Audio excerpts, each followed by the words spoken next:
Here's a delightful news. The Korean Union of Media Workers gave us the Best Democratic Media of the Year. It is by virtue of our president who has taken away freedom of the press. The whole Korean press are in fear of the president. So the prize is even more precious. I guess it is due to myself, all things considered. Hence, now you should admit this fact. The next 18th President of the Republic of Korea is me, Chung Bong-ju. And please pay attention to me in my book, Run Chung Bong-ju. The current president who will hand over the political supreme power is 이명박 대통령 헌정 방송 김어준의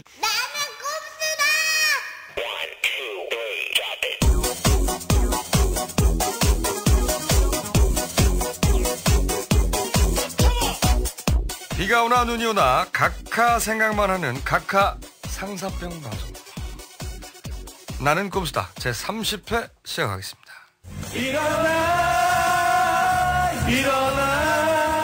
버라이어티 각하 헌정 공연 나는 꼼수다 서울 스페셜 에디션 콘서트가 11월 30일 수요일 저녁 7시 반부터 서울 여의도 공원에서 거행됩니다. 무료이며 10만 명이 오셨으면 좋겠습니다. 11월 30일 수요일 저녁 7시 반 서울 여의도 공원 우리 그 자리에서 신명나게 놀아봅시다.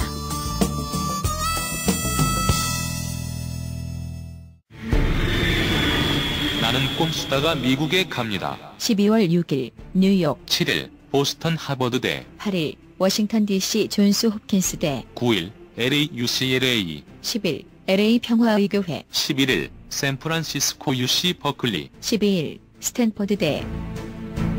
자세한 안내는 facebook.com/딴지us 또는 피스21.org. 연말연시 이때만 되면 힘에 겨운 거칠의 선물 소동 때문에 야단이죠. 그러나 딴지라디오의 갖가지 선물용 상품은 받아서 흐뭇하고 주어서 보람찬 선물입니다. 연말연시 선물로는 온 가족이 함께 즐길 수 있는 딴지라디오의 나는 꼼수다 겨울용 후드티와 각하 찬양가역을 꼭 잊지 마세요. 여러분 새해 복 많이 받으세요. 구입 문의는 딴지 일보 홈페이지. 자기 생활의 스트레스의 근본이 정치다. 깨닫는 게 굉장히 중요합니다. 선거, 투표는 사실은 자기 스트레스를 줄이려는 노력인 거죠. 닥치고 정치입니다. 김어준이 쓴 정치 교양서. 닥치고 정치입니다. 전국 온오프 서점에서 아이폰, 아이패드에서 쓸 수 있는 앱북도 나왔습니다. BBK 저격수 정봉주 징역 1년 10년간 비선거권 박탈 정치적 사형선고를 받고 마지막 대법 심판을 기다리고 있습니다. 벼랑 끝에 서 있습니다. 목숨을 걸고 있습니다. 이명박 정권을 심판할 수 있다면 정권 탄핵 최전방 공격수가 되겠습니다. 조선일보를 우습게 아는 최초의 정치인 정봉주. 시련을 뚫고 달립니다. 화제의 신간 달려라 정봉주 온오프 서점에 나왔습니다. 에리카 누나가 총알이 많은데 무슨 싸울 거를 걱정해. 핵무기도 있는데. 아니 핵무기 뭔지 알지? 뉴클리어 bomb. 근데 뉴클리어 bomb이 뭔데? 우리 진짜 알면 나만 알지. 가지고 있잖아. MB와의 관계가. 주진우 기자는 누구나 만납니다. 시사인 구동문의 서울 3700-3203. 정치를 알고 싶습니까? 보수를 알아야 합니다. 이 책 한 권이면 됩니다. 보수를 팝니다. 보수를 파면 진보의 미래가 나옵니다. 보수를 팝니다. 오, 벌써 5세 찍었어요? 아, 그러고 보니까 조국 현상을 말한다. C8쇄. 나는 꼼수다 뒷담화. 5쇄. 다 합치니까 이 C8쇄네. 오늘 방송은 거친 표현이 일부 포함됐습니다. 노약자와 임산부, 조선일보 애독자의 청취 자제를 당부합니다. 네, 오늘 저희가 몇 시간 전에 우리나라에서 가장 큰 언론상이죠. 네, 언론노조에서 수여하는 민주 언론상. 네, 한국의 퓰리처상. 이라고 할 수 있죠. 네, 기자들이 가장 받고 싶어하는 상. 정봉주 전 의원이 대표 수락 연설을 하면서 수상하였는데 네, 민주언론상 본상 나는 꼼수다. 김호준, 김용민, 정봉주, 주진우. 팟캐스트 다운로드 세계 1위로 열풍을 일으키고 있는 나는 꼼수다는 현 정권의 부도덕성을 폭로하고 거침없는 독설과 재미로 주류 언론이 제 기능을 다하지 못하는 상황에서 대한 언론으로서의 그 역할을 훌륭히 수행하였기에 이 상을 드립니다. 2011년 11월 24일 전국 언론노동조합 위원장 이강택.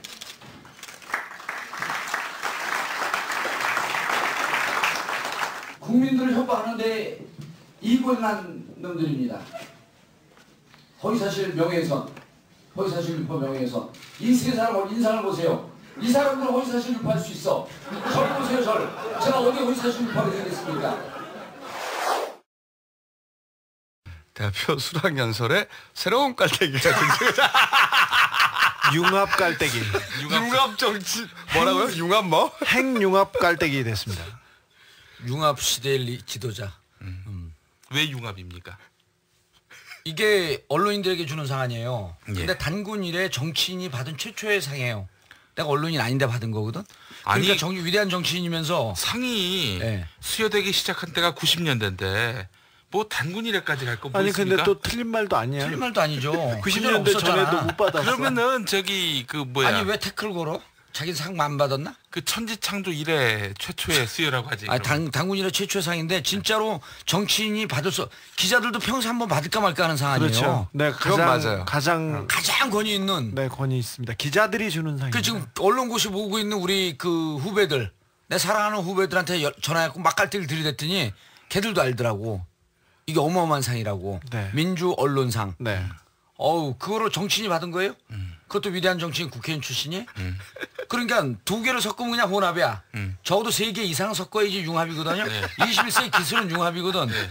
근데 정치인이 전혀 자기와 다른 영역인 언론을 침범했고 언론상을 받은 거예요. 예. 그거로는 혼합이야.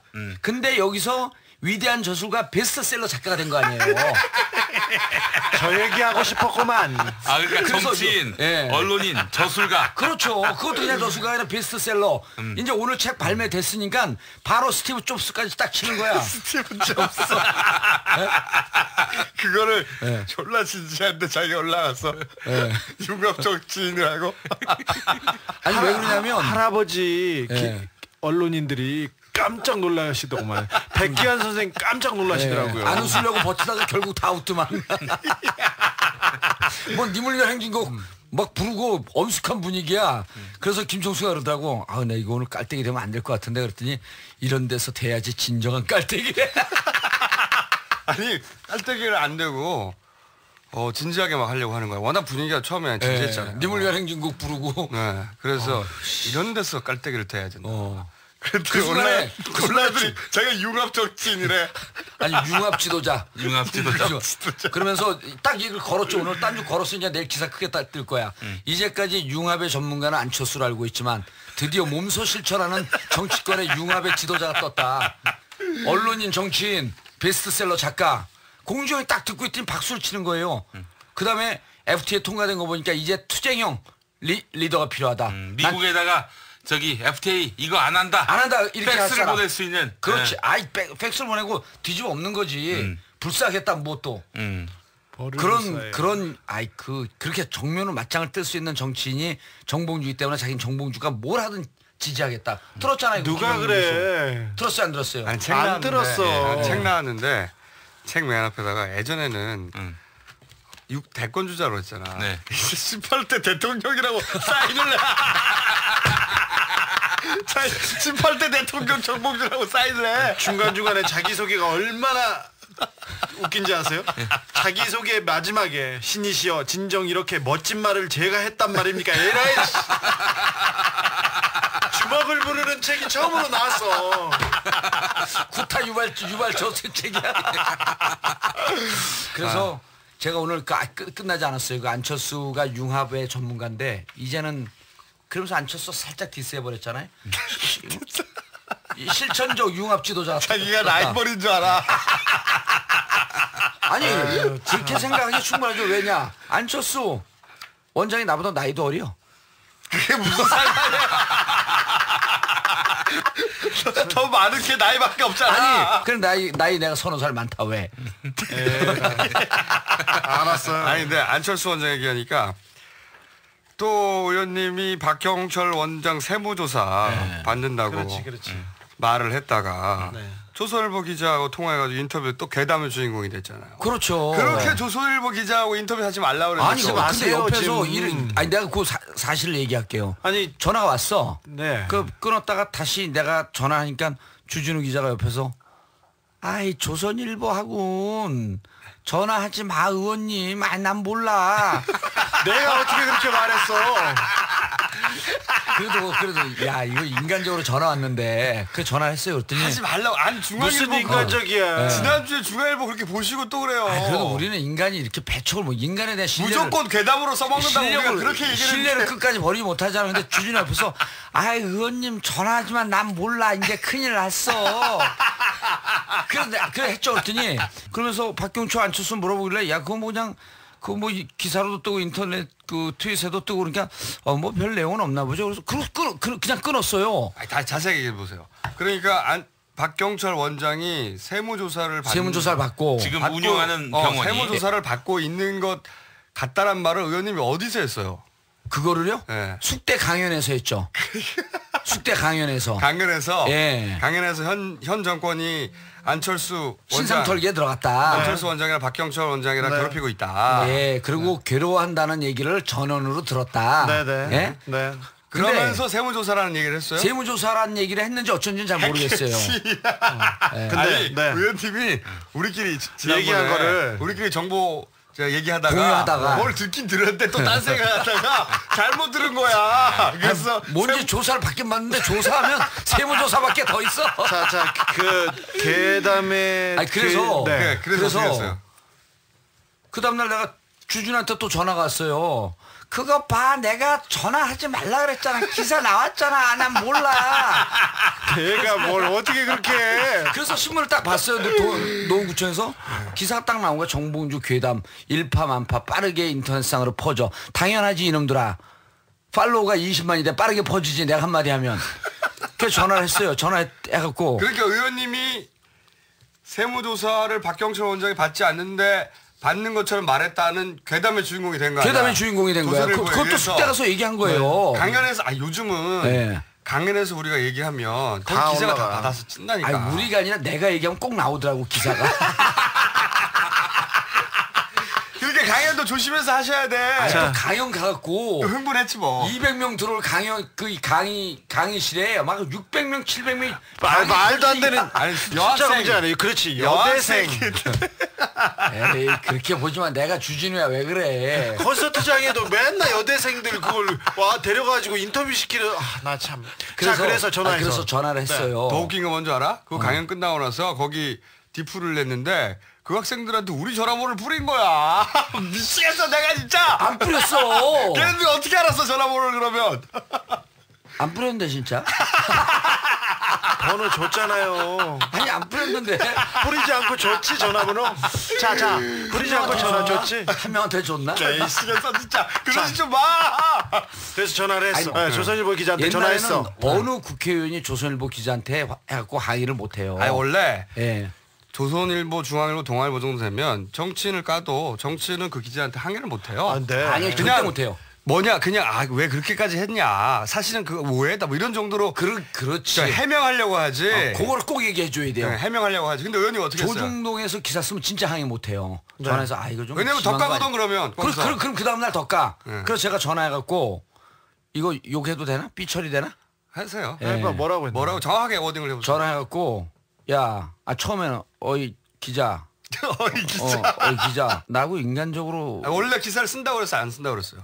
기사 쓸 거야. 기사는 뭘 기사요? 이러더라고. 그러니까 그 기사 나가기 전에는 그냥 인사한다고 자기가 전화했다 꼭 그렇게 얘기를 했어요. 그래? 기사 안 쓴다고 그랬죠. 그리고 기사 쓰려고 그러지. 그러니까 기사는 무슨 기사 써요 그러더라고. 그걸 속아 넘어가나. 나는 인간이 순하니까 이제 그래갖고 그랬더니 전화해갖고 여보세요. 당신 인간적으로 전화해놓고 이렇게 뒤통수를 칠 수 있어? 그랬더니 전화로 목소리가 여보세요. 그래서 딱 깔아요 목소리를. 기사 나가고 나서는. 기사 나가고 나서 내가 항의하니까 목소리 딱 걸어. 제가 뭐 기사 잘못 썼나요? 이래. 그래서 이 개새끼가 어디서 개기름 바른 목소리를 하고 있어 이 새끼가. 야 이 씨발놈아. 이 새끼가. 그랬더니 이거 너무하시는 거야. 너무하긴 개새끼야. 너 내 누군지 몰라? 이 모가지를 비틀어버릴 개새끼 이거. 그랬더니 벙찌더니 심각한데? 심각하죠. 그러더니 그리고 너 목소리 원상태로 안 돌려? 이 새끼 어디서 개기름 바른 목소리 깔고 있어. 그러니까 너는 저런 무식한 정치인이 어딨어? 조선일보한테 욕하는 기자는 아니 그리고 정치인이 너 어딨어요? 가만히 있어. 나중에 다시 전화하지 마 이 쌍놈 새끼야. 너 정봉주 누군지 몰라서 이러는 거지? 뭐 괴담? 그래 이 개새끼야. 팔로우가 20만인데 그럼 빠르게 퍼지지. 그러면서 계속 목소리 깔아.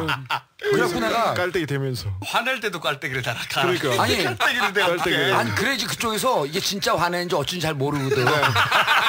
그래서 그리고 끝나고 전화 안 왔어요? 그리고 딱 끊었지. 그랬더니 4시쯤에 정상적인 목소리 왔어요. 입력이 딱 돼 있잖아 전화번호를. 정 선배 저 누굽니다 그래요. 넌 줄 알아 이 개새끼야. 전화 끊어. 그리고 뚝 끊어. 그러냐 그 다음날 기사 쓸 줄 알았어. 기사를 안 쓰더라고. 아니 기사 쓸 내용이 뭐 있어? 아니 그러니까 욕만 했는데. 아니 기사 쓴 걸 갖고 협박했다 이렇게 기사 쓸 수 있고 육두문자 욕설을 해댔다 그러면서 그렇죠. 이 공갈 협박에 지나쳐서 뭐 공포심을 느꼈다 이렇게 기사 쓸 수 있거든. 의원님. 인터넷 판에도 쓸 수 있어요. 자 의원님 조선일보 그 해당 기자 말고 다른 기자한테 전화가 왔습니까 혹시? 안 왔어요. 안 왔어요? 예. 조선일보 기자한테 항의하면서 욕하는 사람 저 그런 정치인 처음 봤습니다. 그런 소리를 들어본 적 없어요. 그리고 또 당군 이래 최초야? 아니 의원님이 이거 삐처리하기 너무 많은데 그냥. 괜찮아. 여대에 가서 여대에 가서 흥분해가지고. 네. 여대가 흥분했다니 그게 무슨 말이 그래? 아니 여대가 흥분했지. 흥분했지 그럼. 나는 박경철 원장 세무조사. 내가 지금 50년 이상 살았는데 태어나면서부터 이 순간까지 하루도 흥분하지 않은 날이 없어요. 날마다 흥분해서 사는데 뭐 여대가 흥분했대. 더 많이. 그렇지. A little more 하면 되지. 원래 공중부양 상태이긴 한데 거기 가가지고 완전 우주로 날아간 거야. 대기권으로 나간 거야. 근데 박경철 원장 세무조사 이건 의원님이 잘못하셨지. 아니 근데 누가요? 세무조사는 받지 않아. 얘기한 걸 그러니까 이건 세무조사가 아니라 다른 조사. 다른 조사. 당신 분명히 얘기하지 않았으니까 내가 헷갈리잖아. 내가 잘했는데 안 들었잖아. 다 얘기했어 우리끼리. 의원님도 있었어. 방송에서 얘기했어. 아니 우리끼리. 자 우리 박경철 선배가 저 병원장이었어요. 기자들 목사는 잤잖아 그때. 안 잤어? 잤지. 잤어요.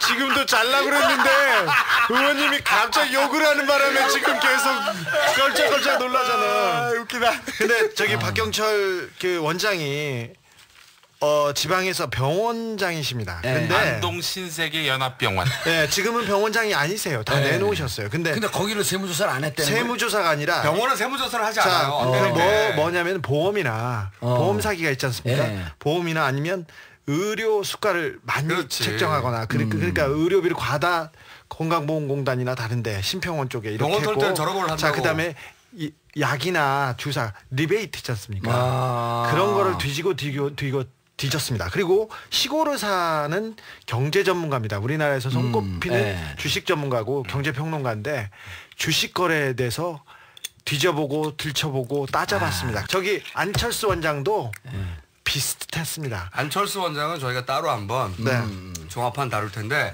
요사는 근데 뒤졌는데 아무것도 나온 게 없는 거예요. 네, 그렇죠. 그래서 우리가 얘기를 안 하고 넘어갔는데 의원님 그 얘기를 슬쩍 듣고 나서 뭘 듣긴 우리들이 들었어. 한 얘기를 가지고 듣긴 들었는데 기억이 안 나니까 여학생들 앞에 아니 뒤를 캤다 그랬어. 뒤를 캔 거 맞아. 여학생이 질문했는데 예쁜 여학생이 질문해서 뒤를 어떻게 캤습니까? 그러니까 뒤를 캔 게 내가 기억이 잘 안 나잖아. 일단 그래서 세무조사. 그래서 뒤를 캔 게 세무조사밖에 더 있겠냐. 자, 그 세무조사는 했는지 안 했는지 잘 모릅니다. 근데 그래서 나머지는 다 전방위적으로 압박했습니다. 국회에 있는 우리 보좌관들이 또 그 신문을 보고 얼른 그 해당 상임위원회 국회 전 보좌관이 제 보좌관 아니에요. 한 7, 80명 활동을 하고 있지. 바로 조사했더니 세무조사는 없다고 그러더라고. 아니 근데 박형철 원장은 당연히 전화를 조선일보 기자한테 받으면 세무조사를 받은 적이 없으니까 없다 그러지. 세무조사 받은 적이 없다고 하지. 근데 진짜 기자는 세무조사를 받았냐 안 받았냐가 아니라 그렇게 안 묻죠. 압박을 받고 있다고 하는 그런 추정할 만한 정황 속에 있잖아요 지금. 그렇지. 그렇다면 세무조사가 아니더라도 그럼 뭐 조사 받은 거 있나 이렇게 다른 물어봐야지. 조사들이 있는지 자기가 조사를 해봐야지. 아니, 근데 탐사를 해봐야지. 네. 근데 의원님 얘기를 그렇게 써먹기만 한 거죠. 그렇죠. 이게 그런 팩트에 대해서 취재하려고 한 게 아니라 의원님이나 꼼수가 괴담의 진원지다 그 얘기를 하고 싶은 거예요. 나에 대해서 괴담이라고 하는 거는 별로 신경을 안 써요. 왜냐하면 제 얘기 말 한마디 숨소리 하나하나가 보수 진영엔 다 괴담이에요. 얼마나 공포스러워요. 괴담 깔때기는 하여튼 세무조사 발언을 잘못하셨는데 그 뒤에 그럼 세무조사 발언에 대해서 내가 정리할게요. 사과. 잘못하셨는데 세무조사는 아니지만 그럼 여러 종류 압박을 받는다는 정황과 의혹들은 있어요. 그럼요. 있어요. 확실히. 자, 어느 팀이 어디가 움직였다는 것까지 잘 알고 있습니다. 하고 그러면 하고 알아들어야지. 의원님 저하고 자요. 내가 당신하고 사귀고 싶지 않아 난. 자 다른 걸로 넘어가시죠. 드디어. 아니 근데 하나 더. 네. 조선일보 얘기하니까 갑자기 생각난 건데 중앙일보 갔다 온 다음에 조선일보 기자도 우리 집 앞에 뻗치기를 했어요. 진짜? 나 없는 동안 초인종 막 눌러가지고 왜 그런데? 몰라 이 씨발! 깜짝이 날 보고 그래. 내가 있었어야 되는 건데 집에. 우리가 조선일보 관련해서도 한 2박스 들고 있습니다. 근데 이게 난 그날 참 중앙일보가 이렇게 신상 털기를 하는데 아무래도 의논을 먼저 좀 했어야 되는 거 아닌가 이런 우려를 우리가 표명했잖아. 그 우려를 표명했는데 어디 기자회견에서 방송에서 그랬어. 지난 방송에서 우리가 난 중앙일보를 한지도 잘 기억이 안 나. 그때 김총수가 얘기했잖아. 주진우 뭐 이렇게 했잖아. 근데 어쨌든 뭐 의논을 하셨나 봐 이제. 그 기자들이 정치인들하고 하면은 정치인이 식사 사고 술 사고 그러거든요. 당연하죠. 네. 그런데 정치인은 원래 도중동의 밥이었어요. 아니 그렇죠? 근데 최근에 MBC 기자들이 한번 만나는 게 소원이다라고 저 만나고 식사 거기서 샀죠. 그러니까 YTN도 무슨 소원을 만나는 게 소원? 저를 왜냐하면 저하고 정봉주를 집에서 MC 기자들이 그래갖고 4명 나와갖고 술을 사면서 이래요. 20년 만에 처음 정치인에게 술을 샀다. 그러니까 YTN도 옛날에 잘 나가던 저하고 친하던 기자들이 또 와갖고 또 술을 샀어요. 며칠 전에. 그래 왜 사냐 그랬더니 정 선배를 존경하는 마음도 있고 집에서 부인에게 정봉주하고 친하다고 하니까 인증샷 찍어 오라 그런다는 거야. 그 인증샷 찍어 오는데 그건 뭐야? 그건 뭘 갖고 정봉주를 그만해. 듣기 싫어. 아니 왜 초반부터 깔때기를 장렬하고 있어.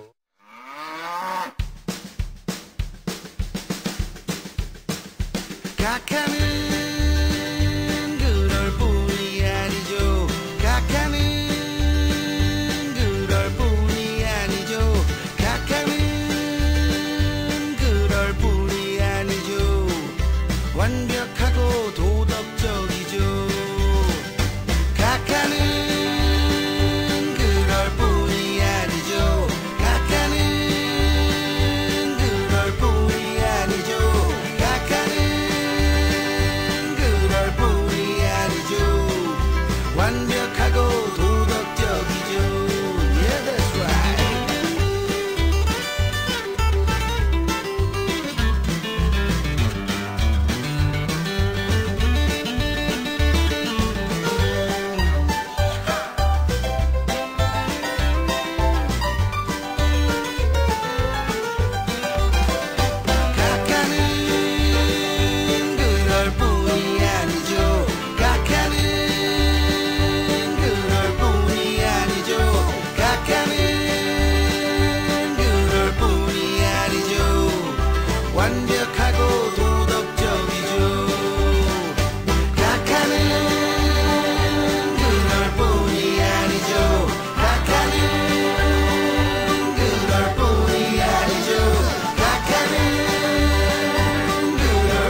자, 오늘은 짧게 이빨일.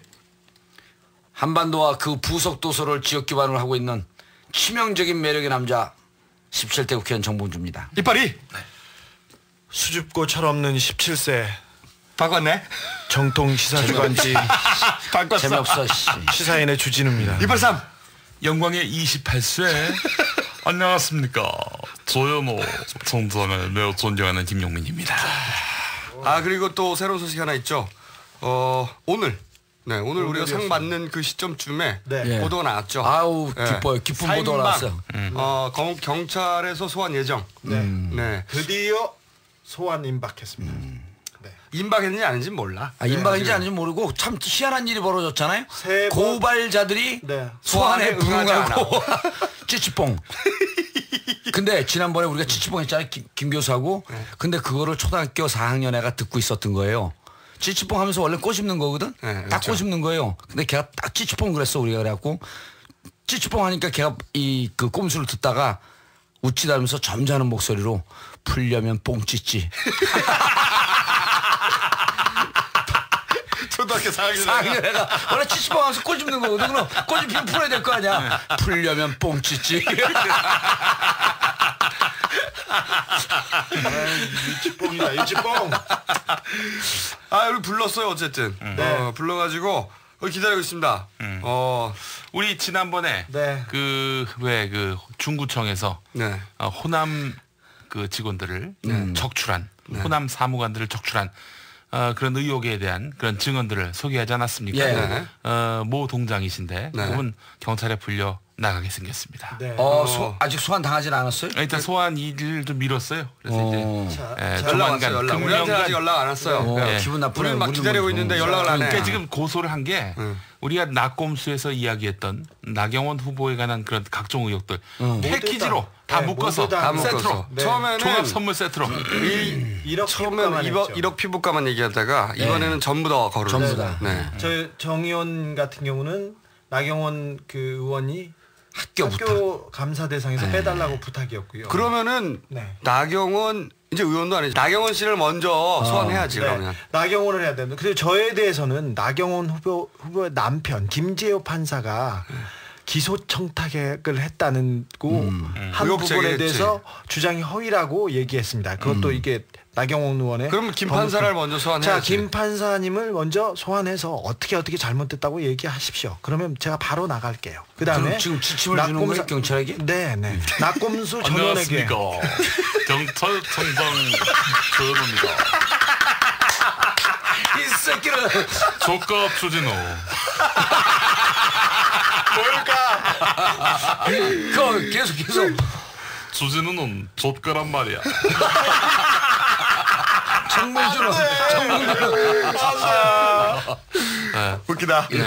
근데 그리고 나머지 4명 모두에게는 저기 중구청장이 한나라당으로 바뀌면서 호남 출신을 강제로 전출시켰다는 내용인데 이거에 대해서는 중구청장한테 물어보고 그리고 얼마나 많은 인사가 진행됐는지 그걸 떼어보고 하십시오. 그리고 이 내용이 사실은 주진우 기자도 얘기했고 김총수도 얘기하고 몇몇이 얘기했지만 내가 다 미리 내용 줘서 교사하고 사주한 거니까 나를 중심으로 조사를 하라 말이야.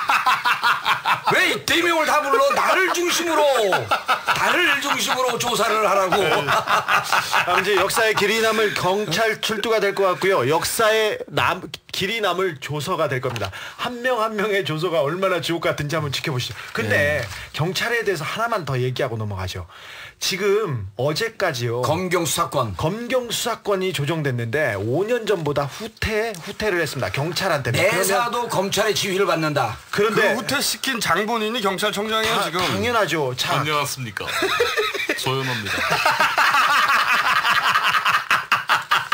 이 새끼들 파이어능해. 자, 물대포 보자고. 물대포도 써. 근데 경찰이 이 정치 검사보다는 훨씬 양해요. 인간적이지 않습니까? 인간적이지. 훌륭하고 고생도 해요. 근데 검찰 수뇌부들이 자기 자리 지키려고 그리고 어떤 사람은 총 쏘고 물대포만 쏘려고 그렇게 영화에 물대포를 쏴대요. 테이저건 음향대표 이 사람은 중장비 가게나 차리지 자리에 연연하다가 근데 경찰 수사권은 하나도 못 지키고 정리합니다. 안녕하십니까 조현호입니다. 주진호 아직도 좆까지 안 왔니? 근데 자 보십시오. 경찰 수사권 조정 이거 경찰의 명운이 걸린 문제입니다. 이거에 목 안 늘고 그다음에 목 안 메고 물대포 쏘려고만 하고 그다음에 꼼수 잡으려고만 합니다. 한선교 도청 수사했습니까? 조현호 청장 검찰 소환에 응했습니까? 장자연 수사 방상훈 회장 방상훈 사장이죠. 어떻게 수사했습니까? 그렇게 얘기하면서 수사권 조정이 되겠습니까 이거? 이런 그 주기자 그 아주 흥분하고 그런 건 잘 이해하는데. 안녕하십니까. 그만해 줘. 조현호입니다. 니들이 경찰청장을 해봐. 이 새끼들 물대포를 덜 맞았구만. 뿌려. 아니 근데 주기자는 경찰 출입하고 경찰 쪽하고도 선이 닿고 네네. 얘기하다 되는데 왜냐하면 국회의원들은 경찰하고 상달 안에 급이 레벨이 좀 틀려. 행자위는 하죠. 경찰청의 그 간부들 이런 분들에게 네. 그 청탁을 좀 더 유리더러 이러지 말고 모든 걸 정봉주만 수사를 해라. 어? 좀 나만 수사받고 싶어 좀 왜 그래. 그런데 지금 그 경찰 내부가 굉장히 흔들리고 있다는. 당연하죠. 이 수사권 조정이 경찰의 존립을 흔드는 문제입니다. 네. 기본적으로 내사를 가지고 다퉜는데 이 끝장토론이 끝장난 토론이었어요. 그리고 이 법무부 장관이나 저기 민정 그리고 저기 국무총리까지도 이미 거의 다 정리가 그럼요. 됐습니다. 내사 가지고 얘기를 했는데 이거는 말도 안 되는 문제예요. 내사를 검찰 지휘를 받게끔 되어 있던 협약을 한 거예요 지난번에. 근데 검경 수사권을 이런 식으로 조정함에 있어서 각하의 의중이 반영됐을까요? 의중이 검찰이 이 싸움에서 이긴 거죠. 그렇죠. 네. 경찰이 졌는데 그 경찰이 질 때 수장이 누구냐 이 얘기를 지금 하고 있는 거죠. 안녕하십니까. 그 수장은 바로 조현호입니다. 물 뿌려 이 씹새끼들.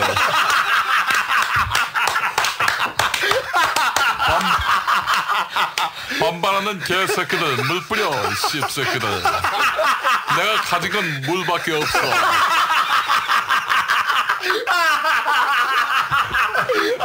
그냥 역사도 왜 이렇게 욕을 해?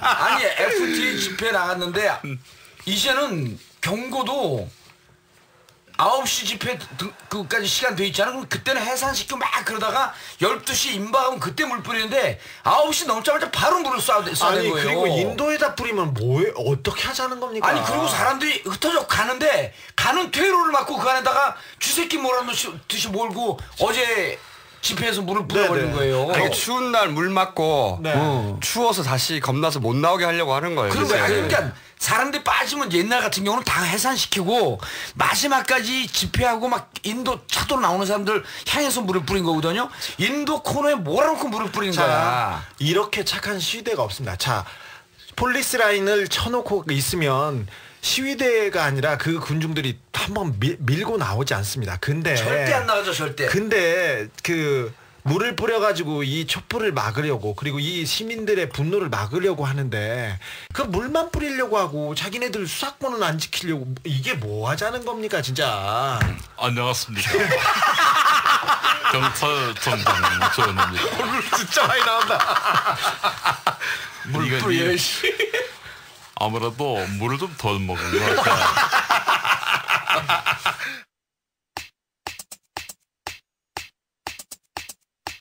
이 반대하는 걸 많이 경험을 했어요.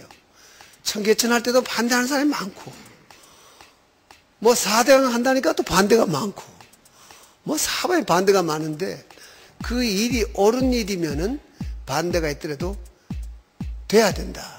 그래놓고는 국회 논의 과정에 제기됐던 모든 문제에 대해서 소홀함이 아주 없도록 아주 철저히 챙겨주기를 바랍니다. 특히 농민들과 소상공인들의 피해에 대해서 우려가 많이 제기되었습니다. 앞으로 반대 의견을 포함해서 국회에서 제기된 문제점들을 적극적으로 검토할 필요가 있다고 봅니다. 이미 비준안은 다 통과됐는데 무슨 소리를 하는지. 그나저나 이연급도 주목. 후속 조치에도 신속하고 아주 철저하게 해야 할 것 같습니다.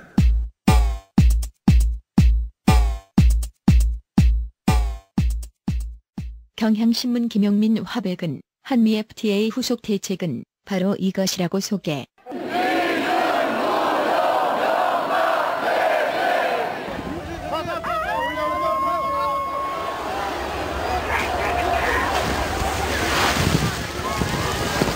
경찰은 영하의 매서운 추위 속에 시민들에게 물대포를 발사했습니다. 우리 시민들은 이런 공안 폭력 앞에 질리고 말았을까? 오늘 시위 때 물대포도 맞고 앞에 본 연행될 뻔한 학생입니다. 근데 조심하시마. 물대포 발사가 있고 이튿날 집회에 참석했던 시민이 SBS 뉴스와 가진 인터뷰. 원래 어제랑 그저께 다 안 나왔는데 그 인터넷에서 물대포 맞는 동영상 보고 가서 같이 맞아야 되는 거 아닌가, 이런 생각이 들어서 나왔어요.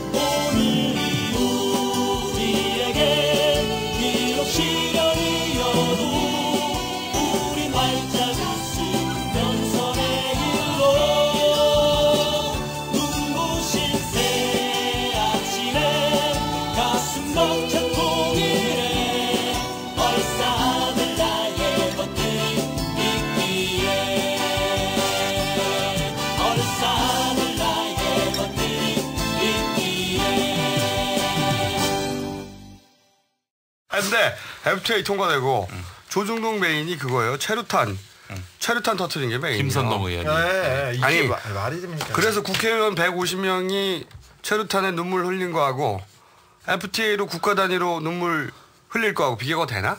응?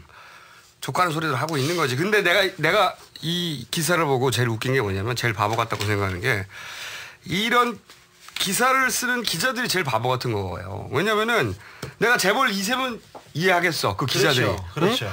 아니면 졸라 큰 사업을 하고 있거나. 응? 그래서 FTA로 큰 이득을 보면 자기가 그렇지. 이해를 하겠다고. 근데 그 기자들 겨우 연봉 몇 천이야. 직장인이야. 자기들도. 자, 사주들은 이익 봅니다. 자기가 조중동 소유주 이해해. 재벌 회장 이해한다고. 그렇죠. 자기도 직장인 주제에 졸라게 FTA 옹호하고 있어. 아니 대출 받아서 사는 직장이냐. 그 사람들도 자기가 큰 언론사에 있으니까 그래서 자기가 권력자들을 만나니까 자기가 기득권인 줄 착각하는 거야. 연예인 매니저 중에 그런 사람들 있어요. 자기가 유명 연예인을 데리고 있으면 매니저 자신이 자기가 연예인의 권력을 가졌다고 착각하는 사람들이 있어요. 똑같은 증상이야 이게 기본적으로. 근데 이걸 인정할 수가 없거든. 응? 자기가 기득권자라고 착각하면서 사는 졸라 대출받는 직장인들이야 니들도. 안녕하십니까. 경찰청장 조현호입니다. 거기서 왜 나와 또. 저는 스스로 대통령인 것 같습니다. 미안합니다. 실패. 실패도 금방 자다 일어나가지고 계속 조현우만 하고 있어. 아니 근데 이거 하나로만 밀고 있어요. 이게요. 이게 정치권에도 대권 주자의 보좌관들은 자기가 대권 주자인 줄 아는 애들이 많아요. 그럼요. 그런 거예요. 똑같이. 똑같은 기자들도. 어떤 분은 지금 전직 의원인데 스스로 대통령인 줄 아는 분이 또 계세요. 저런 사람은 드물어. 사이탈 때 18대 대통령. 그건 누구야? 그거 정상적인 사람이네 지극히. 아니 근데 또 볼 때는 건 그날 KBS 뉴스 FTA 이후 어떻게 바뀌나. 이게 FTA 첫 뉴스야 KBS에서. FTA 관련 내용이 이렇게 나옵니다. 한미 FTA가 발효되면 우리 생활에 어떤 변화가 생기는지 오늘부터 자세히 알아봅니다. 미국산 식료품의 값이 떨어져서 장바구니 물가 부담은 다소 줄어들 것으로 보입니다. 한미 FTA가 발효되면 미국산 과일값은 한층 낮아집니다. 체리는 관세가 바로 없어져 9,900원짜리가 7,900원대가 됩니다. 체리가 관세가 없어져가지고 9,900원짜리가 7,900원이 됩니다. 좋겠다 이 씨발. 체리 배 터지게 먹어도 좋겠다 이 씨발. 근데 실제로 그렇게 떨어지지 않습니다.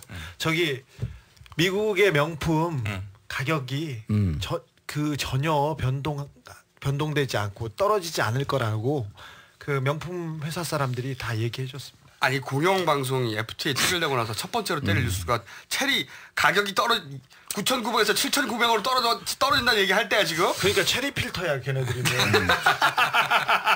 근데 이제 FTA가 이 실질적으로 그 미치는 악영향 이제 이런 거로 얘기가 넘어가기 앞서서 저는 그 통과되는 날 너무 화가 난 게 제가 이제 민주당 소속이면서 진짜 이것을 집회장에 나가서 막지 못해서 정말 죄송합니다. 민주당 소속 의원으로서 그리고 민주당이 적극적으로 방어하지 못한 데 대해서 죄송합니다. 이렇게 말씀을 드렸는데 그날 22일이거든요. 그리고 한나라당이 통과시키겠다고 약속한 날은 24일이에요. 근데 국회는 이 문제를 갖고 전쟁을 치르고 있었는데 어느 전쟁 당사자가 내가 24일날 공격한다고 24일날 공격하는 걸 본 적이 없어요, 우리가. 그렇죠. 이거 옛날에 우리가 24일날 법안 통과시킨다고 계속 국회에서 정보 흘리고. 열린우리당 시절도 그랬죠. 열린우리당 시절에 이게 대표적인 기본 ABC 전설이에요. 열린우리당뿐만 아니라 모든 국회에서. 국회 기본 전술이야. 네. 24일날 의총한다고 통과시킨다 그러고 완전히 해놓고 그 전에는 원내대표 만나서 절대 우리 통과시키지 않고 합의 처리하려고 노력한다. 그 전략을 지금 똑같이 쓴 거예요. 20일 아침에 김진표 원내대표, 황우리 원내대표 만나갖고 황우리 원내대표가 그랬잖아요. 김진표 원내대표 믿을 수가 없다. 그 김진표 원내대표는 그냥 그 원내대표 회담하고 아무 생각이 없었고 그리고 마치 합의 통과를 해줄 것 같은 뉘앙스를 계속 풍기고 근데 22일 날 2시 반에 의총을 한다라고 하는 게 이미 언론 보도에 나왔어요. 한나라당에서 네. 의총을 한다고 하는 게 나오니까 그러면 바로 앞에가 본회의장이잖아요. 의총이 이럴 때는 의총을 어디서 했냐면 의총하는 곳이 3군데가 있는데 예산결산위원회 의총장은 바로 본회의장 앞에 있기 때문에 끝나자마자 쑥 들어가면 되는 거예요. 그러니까요. 그리고 예전에 우리가 늘 그렇게 해갖고 예결위장을 의총장으로 잡아놨어요. 그러면은 그래서 이제 밖에 있는 원외위원장들은 이거 이상한데 그러면서 의총 한나라당에서 하니까 이거 심상치 않다. 당연히. 그리고 당에다 막 연락을 하고 그랬습니다. 그날이요. 그날 오전에 보도를 보고 이거 의총하니까 조심해라. 아니면 우리가 미리 들어가고 본회의장 앞을 사수하거나 막고 있어라 들어올지 모르니까 이런 얘기들을 하면서 당에다도 연락을 한 거예요. 당직자들도 이거 이상하다 그러고. 근데 저도 어떤 일이 있었냐면은 그날 아침에 네. 홍준표 대표한테 전화가 왔어요. 그래요. 아침에 전화가 왔는데 전화 와가지고 야 어준아 안 비슷해 실패 23일 날 야 어준아 23일 날 집회 나온다며 그러는 거예요. 네. 그래서 그게 농담이 아니었네. 그러면서 니 나하고 싸우려고 그러나 그러길래 아니 뭐 언제나 안 싸웠어요? 그랬는데 그 말만 하고 전화를 끊는 거예요. 그래. 그러고 나서 전화를 끊어. 그래서 전화를 끊고 나서 이상했어. 자기들이 그날 통과할 것을 알고 있나 모르고 있나 한번 찔러본 거야. 그래서 내가 이상해가지고 민주당 뭐 하고 있나 확인해 보려고 아침에 전화 드렸는데 전화 통화 안 됐어 하필. 근데 보니까 민주당 의원들이 출판 기념회들이 잡혀 있더라고. 그죠? 2시 30분에 의총을 잡아놨고요. 한나라당이. 김성건 의원은 2시에 출판 기념회를 했는데 또 3시에는 제주도 출신의 다른 의원이 출판 기념회를 하고 있었는데 그러니까 그 여의도 본회의장에서 떨어진 여의도 이제 의원회가 대강당이 있는데 거기서 출판 기념회가 계속 왔다 갔다 하면서 있었던 거예요. 그 근처에서 그러니까 출판 기념회 한 번 하면은 지금 내일 모레 출마 때문에 의원들이 서로 품앗이 합니다. 출판 기념회 한 번 하면 기본적으로 30명, 40명 다가 있어요. 이게 어느 정도로 몰랐냐면 이 부분에 대해서 강력하게 저항하고 있었던 정동영 의원은 이게 원내대표에서 대책회의라고 뭘 하고 그래야 되는데 정동영 의원은 광명교육감 면회를 가고 있었던 거예요. 그러다 우리가 막 이거 의총 잡혔다 이거 한다 그런다. 그러니까 그때서야 전화를 받고 놀래갖고 다른 의원한테 전화를 받고 나 지금 광명 의원 면회하고 있어. 당에서 전혀 그러니까 이 정동영 의원을 비판하는 게 아니고 당의 원내 지도부가 전혀 이걸 하지 못하고 있었고 그러니까 긴장감이 없었던 거예요. 물론 출판 기념을 일부러 잡지는 않았겠지. 일부러는 잡지는 않았겠지만 의총이 잡혔다. 그리고 24일 날 한다. 그러면 이틀 2, 3일 전엔 긴장하고 대비하고 있어야 되는데 민주당에서 이 사안을 주시하면서 긴장감을 가지고 주목하고 있어야 될 지도부가 사실은 안일 했다. 아니한 거죠. 긴장을 다 놓고 있었던 거지. 그것은 사실 변명의 여지가 없는 것 같고. 그러면 일상적인 전술이야. 그렇죠. 그러니까 더 화가 나는 거예요, 네. 이게. 국회 교본 1장에 나오는 겁니다. 그래 ABC. 그러니까 국회 전술로 치면 초등학교 3학년 정도 수준이에요. 네, 근데 그걸 대비하지 못했다는 거. 그러니까 미치는 거지 이게. 아휴. 사실 민주당이 FTA를 어느 정도 막아낼 수 있었다고 저는 보는데. 전 막을 수 있었다고 봐요. 왜냐하면 한나라당이 실제로 쫄았거든요. 많이 쫄았습니다. 그러니까 언론들을 다 쫓아내고 화면도 남기지 않으려고 했다는 자체가 사실은 쫄았다는 거거든요. 쫄은 거예요. 그렇죠. 쫄은 거예요. 네. 역사상 최초로 비공개 본회의는요. 말도 처음 들어봐요 우리가. 근데 그걸 민주당이 적극적으로 이용하지 못했어요. 그러니까 민주당이 자신의 존재 가치를 드러낼 수 있는 찬스를 놓친 거는 분명한 거예요. 민주당이 한두 번이었습니까? 네. 그리고 또 한 가지 제가 이 사태를 보면서 생각했던 게 뭐냐면 그렇게 쫄았단 말이에요. 이게 역풍으로 돌아와가지고 네. 내가 총선에서 칼 맞는 거 아니냐 이렇게 쫄았단 말이에요. 한나라당 의원들이. 근데 결국은 일사불란하게 움직였어요. 결국은. 예. 근데 이게 그 원인에는 저는 각하 이상으로 박근혜 사인이 중요했다고 생각하는 것이 박근혜 전 대표하고는 분명히 먼저 사전 통보하거나 작전을 마쳤어요. 왜냐하면 이게 각하 혼자서는 이렇게까지 밀어붙일 수가 없었던 것이 각하는 퇴임하고 국회의는 재선되어야 되는 상황이었는데 그렇다면은 공천권을 쥔 쪽의 의사가 대단히 중요하거든요. 근데 박근혜 전 대표가 사실은 그 사인을 내렸잖아요. 예.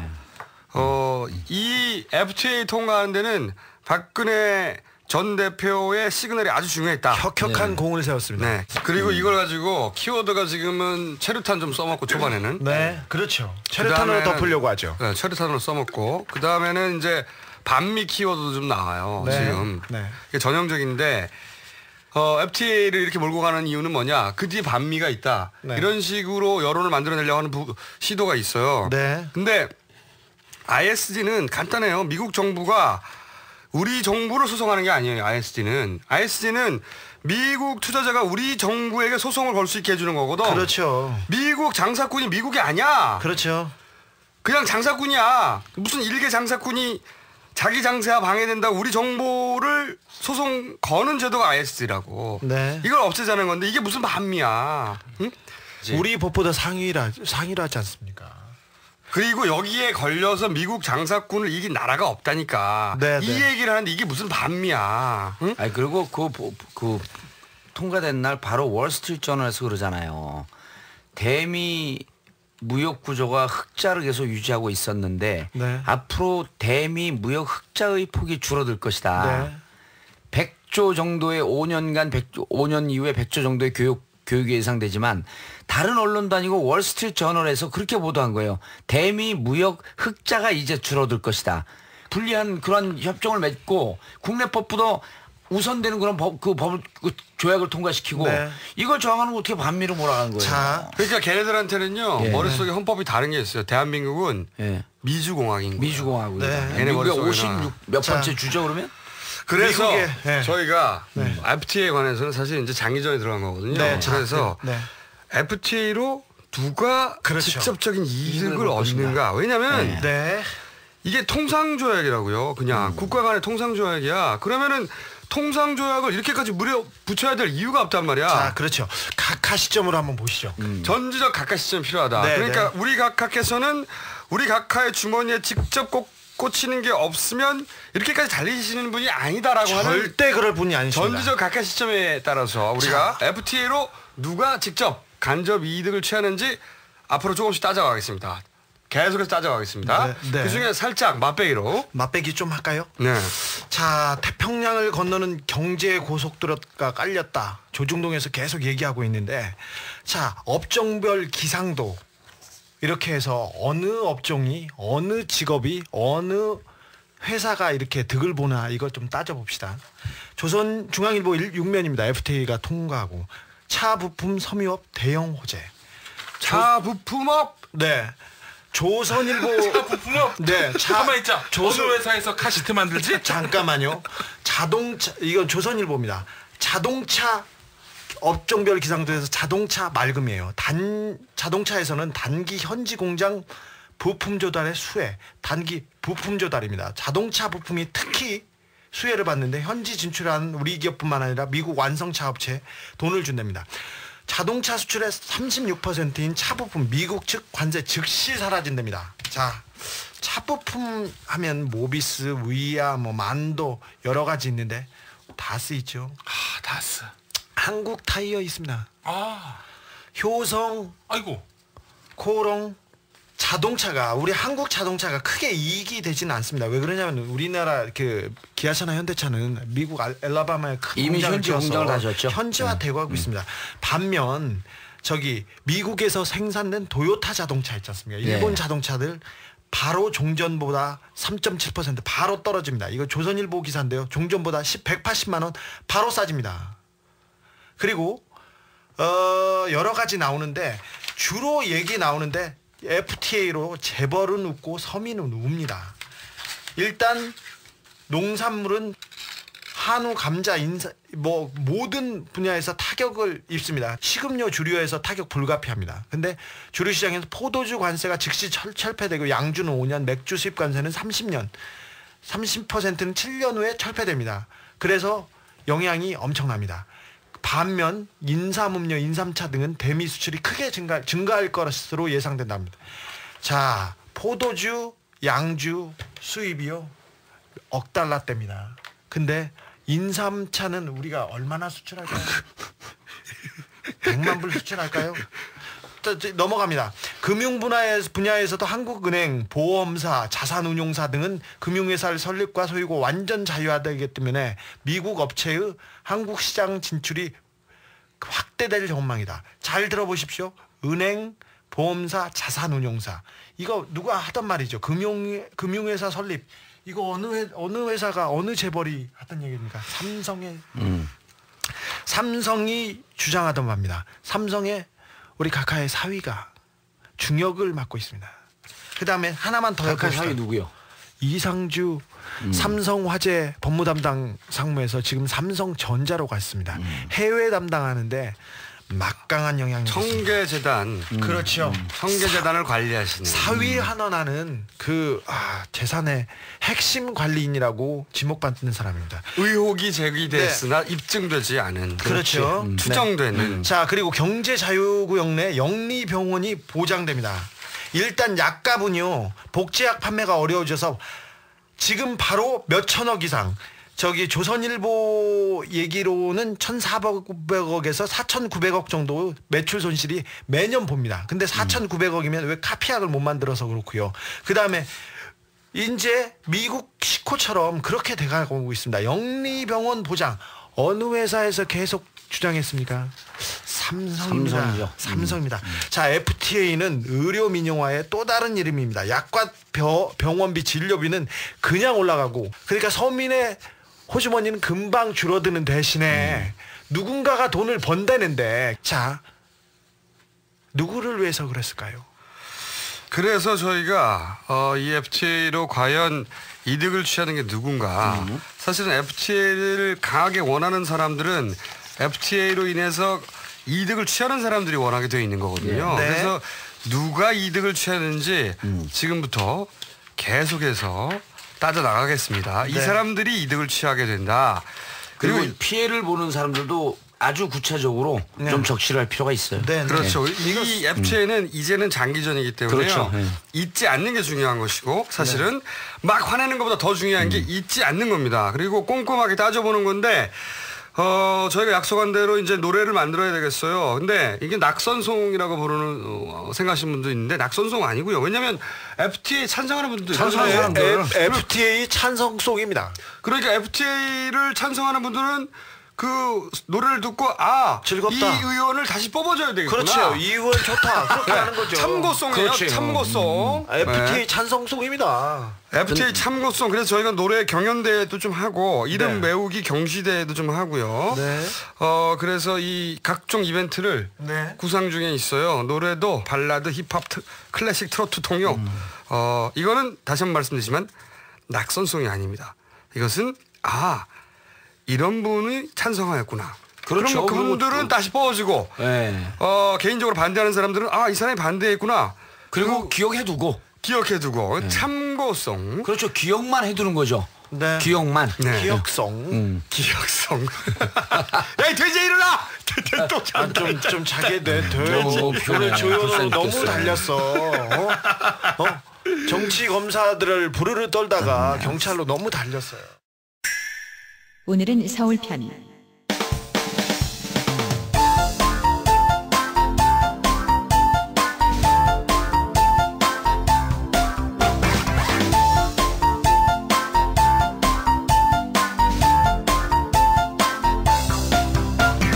왠지 자꾸 생각나네 이분들이 뜬금없이 생각나네 쫄지 말고 불러보자 이분들을 깨알같이 불러보자 서울 마포구 앞 한승규 서울 서초구 고승덕 서울 강서구 앞 부상찬 서울 영등포을 권영세 서울 광진구가 권택기 서울 성동구을 김동성 서울 도봉구을 김선동 서울 송파구가 박영아 서울 종로구의 박진 서울 도봉구가 신지호 서울 송파구을 유일호 서울 중랑구가 유정현 왠지 자꾸 생각나네 이분들이 뜬금없이 생각나네 쫄지 말고 불러보자 이분들을 깨알같이 불러보자 서울 강동구을 윤석용 서울 구로구가 이범래 서울 서대문갑 이성헌 서울 서초구갑 이해훈 서울 영등포갑 전여옥 서울 서대문을 정두언 서울 동작구을 정몽준 서울 강북구갑 정양석 서울 중랑구을 진성호 서울 성동구갑 진수희 서울 동대문을 홍준표 자꾸 생각나는 이분들 왠지 자꾸 생각나네 이분들이 뜬금없이 생각나네 쫄지 말고 불러보자 이분들을 깨알같이 불러보자 왠지 자꾸 생각나네 이분들이 뜬금없이 생각나네 쫄지 말고 불러보자 이분들을 깨알같이 불러보자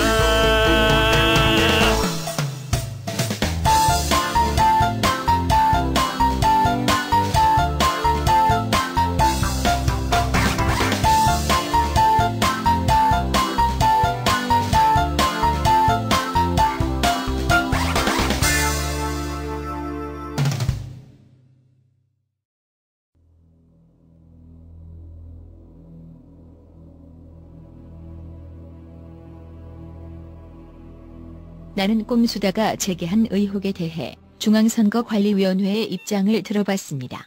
지난번 8월 24일 날 실시했던 그 서울시 부산급식 주민투표는 방학 중이었습니다. 그 보궐선거는 평일날에 실시합니다. 초등학교 대부분이 8월 29일 날에 개학했으므로 학교 수업에 지장을 초래하게 되는 그런 위험성이 있어서 그 종전과 다른 장소에 투표소를 설치하였거든요. 당일 새벽 5시 50분부터 8시 한 32분까지 한 2시간 40분 정도 이제 디루스 공격에 따라서 홈페이지 서비스 장애가 있었습니다. 결과적으로 어찌됐든 이런 부분 때문에 국민들께 불편을 끼쳐드려서 죄송하다는 말씀을 우선 드리고요. 그 당시 트래픽 규모가 거의 한 11기가 정도였습니다. 평상시 이제 KT 같은 경우는 아침 시간대 트래픽 규모가 1기가에 불과하는 시간을 본다면 실상 참 막기가 어려운 부분입니다. 홈페이지에 접속 기록이 담겨있는 로그 파일을 공개해달라는 그런 정보 공개 청구가 총 9건이 접수가 되었습니다. 그런데 이 부분은 그 법률적 측면과 또 사실적 측면에서도 공개가 불가능합니다. 로그 파일을 공개할 경우 중앙선관위 서버 시스템 디렉토리 구조가 고스란히 노출되어 앞으로 해킹이나 디도스 공격에 취약해지는 보안상의 위험성이 있습니다. 이는 자기 집 설계도를 공개해서 도둑을 불러들이는 것과 동일한 이치입니다. 이런 이유로 어느 국가 한편 서울시장 재보선 당시에 투표소 찾기 문제로 애먹었던 분들이 있었는지 인터넷에 물어봤습니다. 11월 25일 하루 동안만 50건이 넘는 제보가 들어왔습니다. 이 가운데 2건을 줄였습니다. 네, 저는 그 종로 구민입니다. 제가 여기서 뭐 한 10년 정도 살았고 투표도 뭐 항상 하던 곳이 있었습니다. 명륜교회라고 그 교회에서 항상 했었는데 이번에도 그 투표할 때 당연히 거기서 하는 줄 알고 갔는데 교회 문이 닫혀 있더라고요. 그래서 이 태블릿 PC로 막 검색을 했더니 안 들어가지더라고요. 선관위 홈페이지가. 좀 오기가 발동하더라고요. 그래서 그 선관위에서 보내준 그 봉투를 못 찾겠더라고요. 그래서 막 쓰레기통 다 뒤져서 찾았어요. 찾으니까 그 선거 장소가 해와 동사무소로 바뀌었더라고요.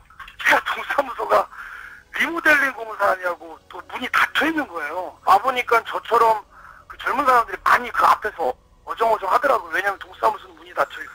잘 보니까 그 공사판 앞에 A4 용지 하나 붙어 있는데 임시 청사로 이전했다. 그런 게 조그만하게 붙어 있더라고요. 그래서 그걸 보니까 근데 또 약도를 또 너무 그지같이 그려놔가지고 표시판도 제대로 안 돼 있고 나중에 얘기를 들어보니까 뭐 제 동네 사람 얘기 들어보니까 아침에 조금 늦게 일어나신 분들은 회사 출근 때문에 저처럼 막 헤매다가 투표도 못하고 가신 그런 분이 많다라는 얘기 들었습니다. 네, 저는 동대문구에 살고 있는 사람인데요. 제가 그 전에 그 아빠한테 그 투표소가 그 동네에 있는 아파트 노인정으로 바뀌었다는 얘기를 들었었어요. 근데 원래 저희 동네에서는 제가 기억하기로는 계속 그 저희 집 옆에 있는 교회에서 투표를 했었기 때문에 좀 이상해서 아빠 잘못 알고 있는 것 같아서 제가 인터넷으로 검색을 해봤어요. 동사무소가 투표소로 나오더라고요. 제 이름이랑 사는 곳을 넣었더니 그래서 아빠가 잘못 알고 있나 보다 했는데 얘기를 했더니 아빠가 무슨 얘기냐 이 종이를 봐라 그러면서 그 종이에는 제 이름이랑 주민등록번호랑 투표소가 저희 동네 그 노인정으로 돼 있는 거예요. 그래서 일단은 이제 그 노인정으로 가봤어요. 근데 실제로 정말 그 노인정이 투표소더라고요. 그래서 투표를 하고 출근을 했는데 심지어 이제 3군데였던 거죠. 기존에 투표했던 곳은 교회였고 인터넷으로 검색했을 때는 주민센터, 그러니까 동사무소라고 나왔고 실제로는 종이로 온 건 노인정이었던 거죠. Go back. Wait a minute. Go right. Stop. Enhance 5719. Track 45 left. Stop. 자, 그러면은 지난번에 얘기했던 대로 투표소, 투표소 변경 현황을 일단 정리했어요. 일단 이거 정리하고 로그 파일 얘기는 그 다음에 얘기를 해보죠. 네. 의원님이 조사하셨죠? 제가 조사를 한 게 아니고요. 제가 지금 비록 낙선 의원이지만 국회에 있는 그 유능한 보좌관들 한 40-50명을 제가 수시로 직접 지시해갖고 일을 시킬 수 있기 때문에 서로 이 조사를 해야 된다 그러니까 서로 자기가 하겠다. 말도 안 되는 소리 말고. 근데 저희가 그 투표소 변경 현황을 표로 그려진 변경 현황 표를 봤는데 대단히 능력이 있습니다. 그 유능한 그거 알잖아요 어느 보좌관인지. 네네네. 최영희 의원실에 저준성 보좌관이 이제 그 주도해서 쭉 했는데 전체 투표소가 2,218개입니다. 네. 서울에 2,218개고 작년 6월 2일 지방선거에서 8월 23일 주민투표 요때 변경된 게 456군데예요. 20.6%나 바뀌었네요. 20.6% 바뀌었습니다. 자, 그럼 한번 바뀐 거 아니에요? 그럼 바뀌었으면 그대로 있어야죠. 8월 23일에서 10월 26일 불과 2달 그 3일 그러니까 63일 만에 또 선거를 치렀는데 그때 몇 프로가 바뀌었냐면 바뀐 것에 또 15%가 바뀌어요. 그러니까 332곳이 바뀝니다. 이게 15%예요. 그러니까 주민투표 때 가갖고 헤맸던 사람들이 이번에 재보궐선거에서 갔더니 이번에 재보궐선거 갔더니 또 없어졌어 투표소가. 또 헷갈리죠. 6월 2일 지방선거를 기준으로 해서 이번 10월 26일 재보궐선거를 기준으로 해서 봤더니 여기에는 전체 바뀐 게 572곳이 바뀝니다. 25.8%가 25.8%. 4개 중에 하나가 바뀌어요. 그러니까 엄청나게 우리도 바뀐 거예요. 엄청나게 바뀐 거죠. 그렇죠. 4분의 1이 바뀌었어요. 4분의 1이 바뀐 거예요. 4개 중에 하나가 바뀌고 서대문구 같은 경우는 48.1%. 절반이 바뀌었어요. 절반이 79개 중에 38개가 바뀌어요. 그러니까 이 기준은 예. 작년 6.2 지방선거를 기준으로 해서 올해 12.6. 이번에 재보궐선거에 얼마나 바뀌었는가. 그렇죠. 그래서 서대문구 같은 경우는 48.1%가 바뀌어요. 금천구 많이 바뀌었네요. 79 중에 9곳 중에 38개가 바뀌고 금천구도 58곳 중에 24군데가 바뀌면서 여기도 43.1%가 바뀝니다. 반면 재밌는 게 예. 강남구는 23곳 그러니까 19.8%만 바뀌었네. 제일 덜 바뀐 데가 마포구인데 마포구는 11.8%. 근데 그 다음에는 강남입니다. 그 다음에 저기도 있어요. 그 노원구도 안 바뀌었습니다. 노원구는 이제 위대한 정치인 정봉주가 있으니까 여기 바뀌었다가 깨지는 거죠.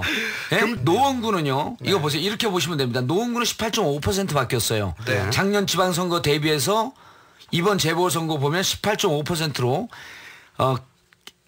그러니까 바뀐 비율이 높지 않습니다. 아주 낮은 축에 속합니다. 가장 낮은 축에 속해요. 네. 그래서 이번엔 노원구는 투표율이 높았네요. 무척 높았죠. 투표율이 3위인가에 들어가 있어요. 아, 그러네요. 그러니까 이게 상관관계가 있네요. 그래서 오늘은 이제 이게 급히 이것만 조사를 했는데 그 바뀐 비율만 조사했는데 바뀐 것과 그 비교해서 그 지역의 투표율이 어느 정도냐.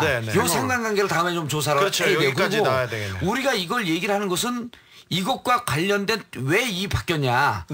그리고 그 다음에 잠깐만요. 투표소가 뭐 보물도 아니고 숨은 보물 투표소 찾기예요. 찾기야. 이게 숨은 투표소 찾기. 진짜로 비율도 많이 바뀌어 있지만 중요한 거는 8.23 주민투표 때 바뀌었거든요. 그렇죠. 근데 이번에 가서 또 바뀐 거예요. 금천구 같은 경우는 바뀐 비율이 높고 그거에 비해서 상대적으로 투표율이 쭉 떨어졌습니다.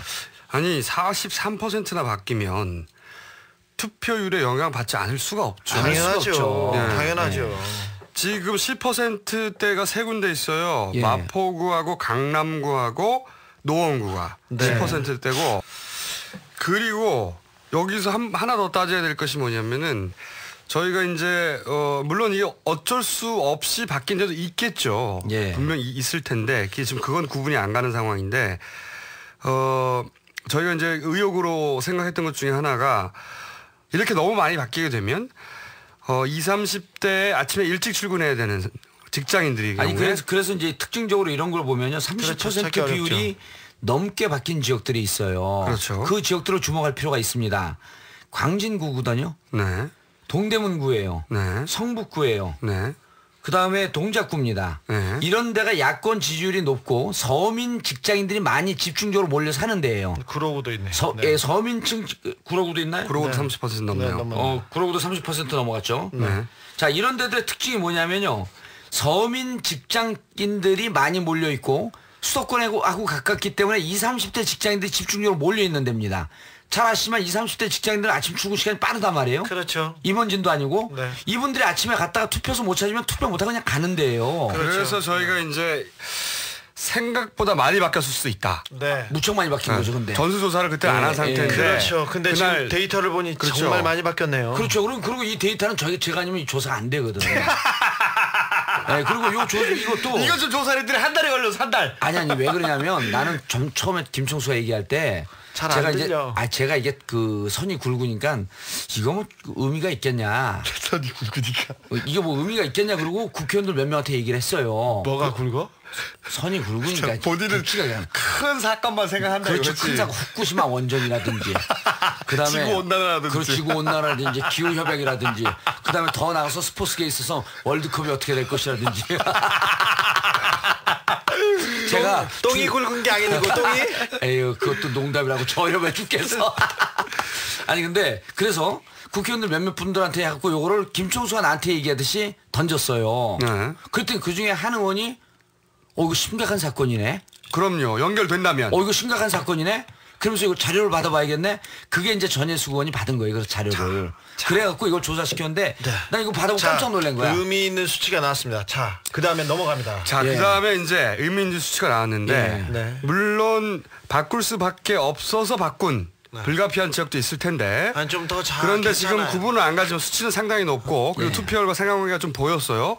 그리고 여기서 한 발 더 나아가서 사실은 이 지역에 과연 20, 30대가 얼마나 있는가. 네. 사실 조사해야 되고 그 다음에는 20, 30%의 투표율. 안녕하십니까. 야, 이 자다 깼냐 이 들자. 아니 근데 구별로도 이제 20, 30대를 조사를 해보겠는데 30대 인구가 서울 지역에 제일 많습니다. 170만. 네. 그다음 20대가 150만.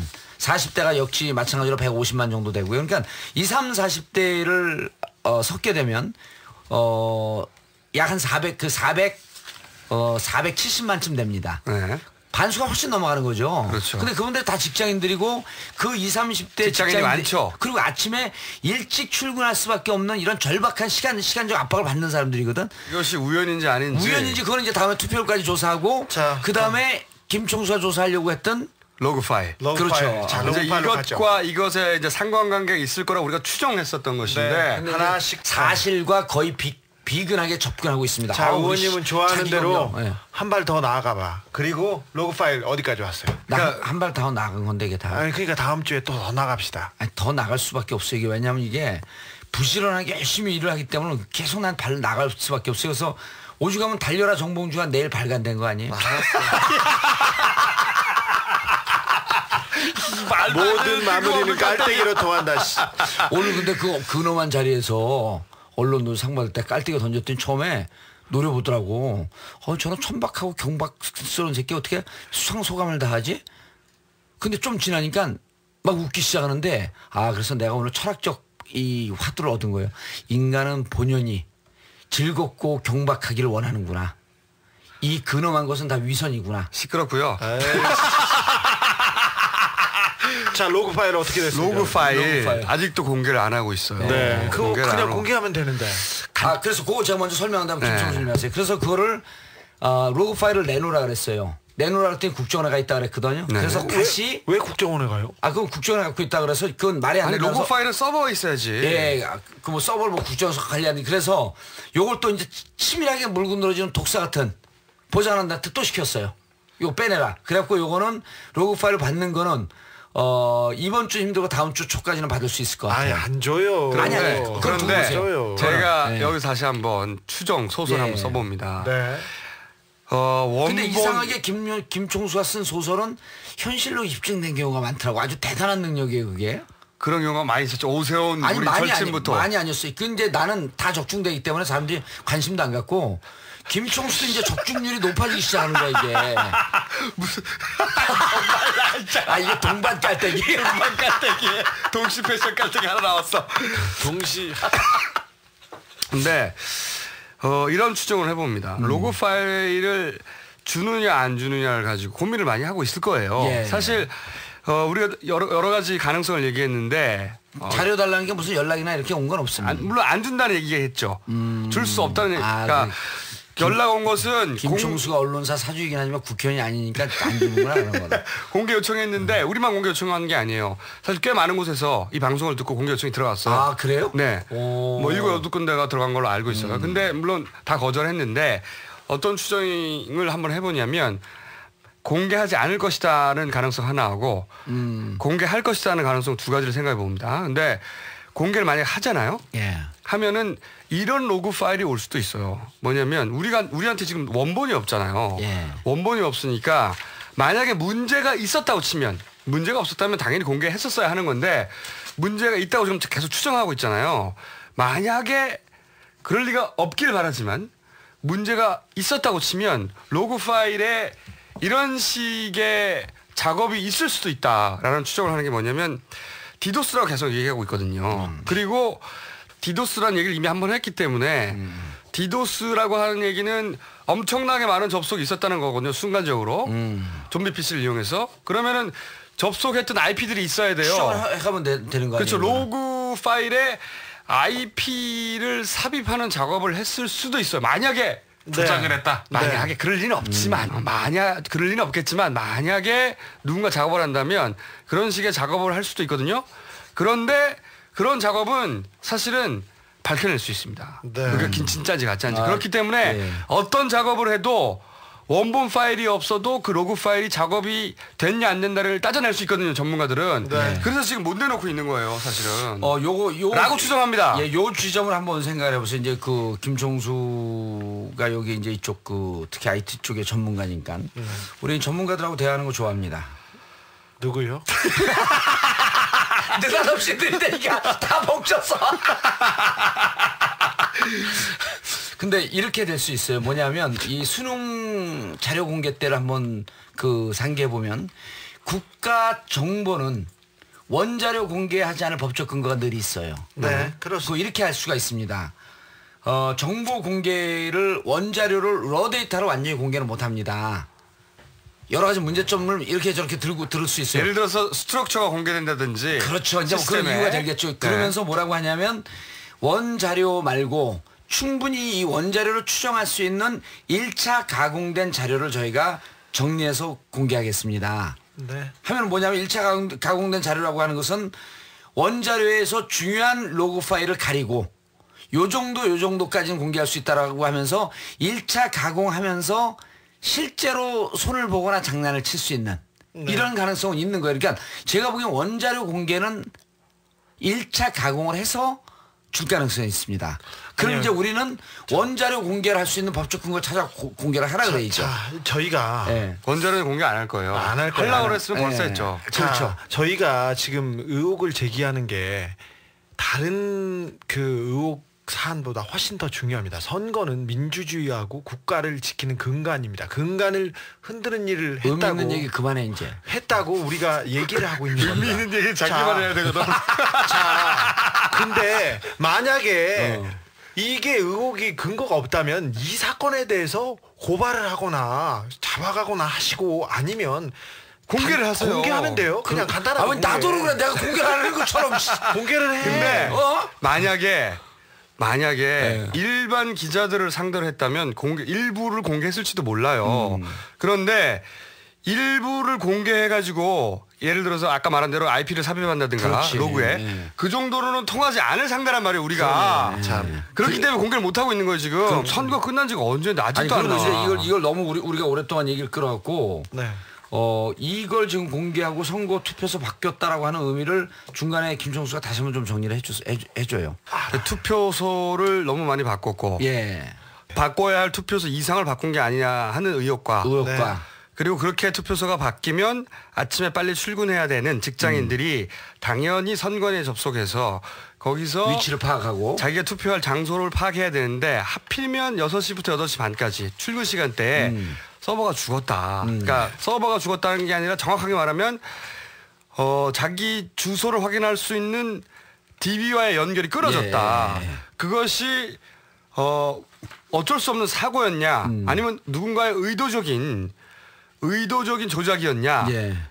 여기에 대해서 계속해서 의혹 제기를 하면 로그 파일을 공개해달라고 요구했는데 그래서 1차적으로 투표소 변경 현황을 조사해봤더니 상당수 변경이 됐고 그리고 그 변경된 곳에 투표율이 실제로 연관관계가 있는 것으로 보이고 상관관계가 그렇다면 연결해서 로그 파일만 공개하면 실제 그 DB 연결을 의도적으로 끊었다고 만약에 입증이 된다면 이것은 두 개가 연결되는 사건이라는 거죠. 그렇죠. 굉장한 누군가의 개입이 일어난 거죠. 선거에. 그렇죠. 이렇게 그래서 실제로 조작의 흔적이 있다고 한다면 이건 완전 선거 방해한 거 아니에요? 그렇죠. 이거는 엄청난 사건이죠. 이거는 국정조사 그러니까 18대 국회에서 가장 엄청난 사건이 벌어진 거고 가장 커다란 국정조사의 사건이 뜬 거예요. 그런데 이것을 받아서 보도하는 언론이 없어요. 그러니까 그리고 우리가 이렇게 얘기했는데도 기본적으로 그리고 아니 언론상 받으면 우리가 얘기하면 됐지 누가 또 보도를 해 이걸. 아니 그리고 보도해야죠. 이 이야기를 이런 식으로 생각하는 것 같아요. 그냥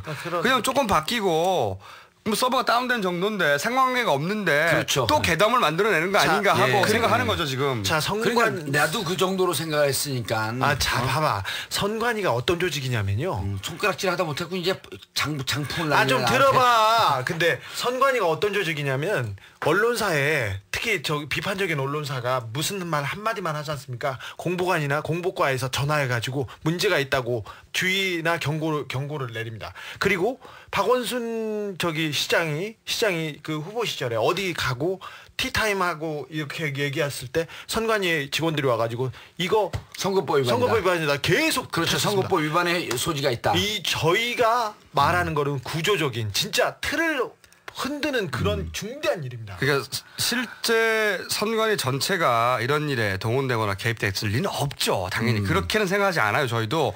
하지만 DB 연결에 문제가 발생했다면 DB 연결에 접근할 수 있는 누군가 극소수만 개입해도 이런 일이 일어날 수 있거든요. 근데 그렇죠. 그런데 이것은 로그 파일이라고 하는 아주 단순한 파일만 공개하면 모든 게 다 끝나는 사건이에요. 그러니까 거기서 진짜 이상한 게 있단 말이에요. 해결할 수 있어요. 의혹도 다 해소할 수 있고. 국회에서 상임위에서 물은 게 아니라 이번에 그 예산 그 심의소위원회에서 거기 들어가 있는 의원들은 모든 국가 부채가 지금 예산심의소위원회 신경 쓰고 있거든요. 왜냐하면 개수 조정하고 자기들 예산 오르고 내리고 하는 거 거기서 다 결정하니까. 그러니까 여기서 모든 분야를 다 물을 수가 있어요. 그래서 로그 파일 내놔라. 그럼 선관위에 내놔라라고 하는 것은 선관위 예산 문제하고 직결돼 있는 질문을 한 거예요. 네. 근데 이걸 그때는 이제 그 의원이 잘 모르니까 그리고 대부분이 IT 쪽에 이렇게 강하지 않으니까 그 로그 파일은 국정원에서 관리합니다.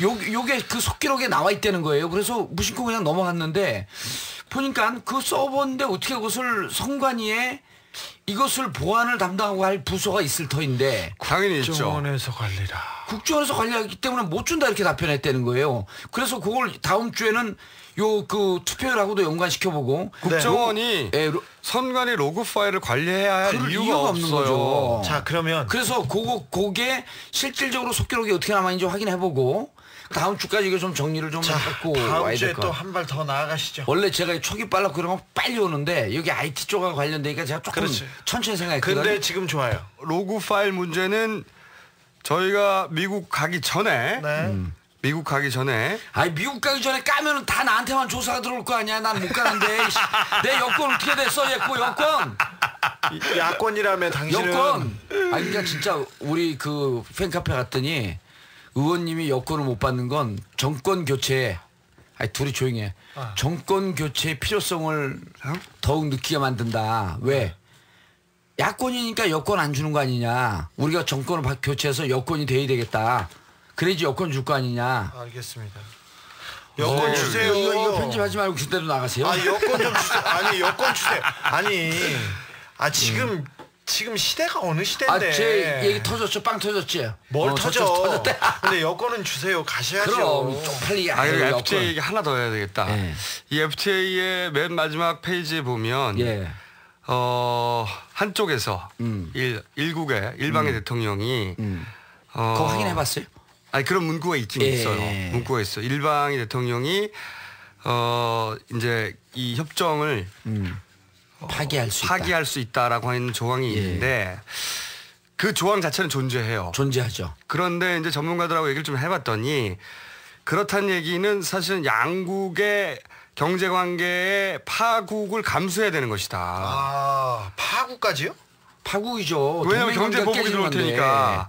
그러면 동맹관계가 깨지는 거고 그래서 한 일각에서는 이런 해석도 하더라고요. 그렇게 터미네이션을 하면은 종료하면 예상되는 경제적 피해에 대한 보상까지도 해야 된다고 해석하는 학자들이 있더라고요. 그걸 파기하는 순간.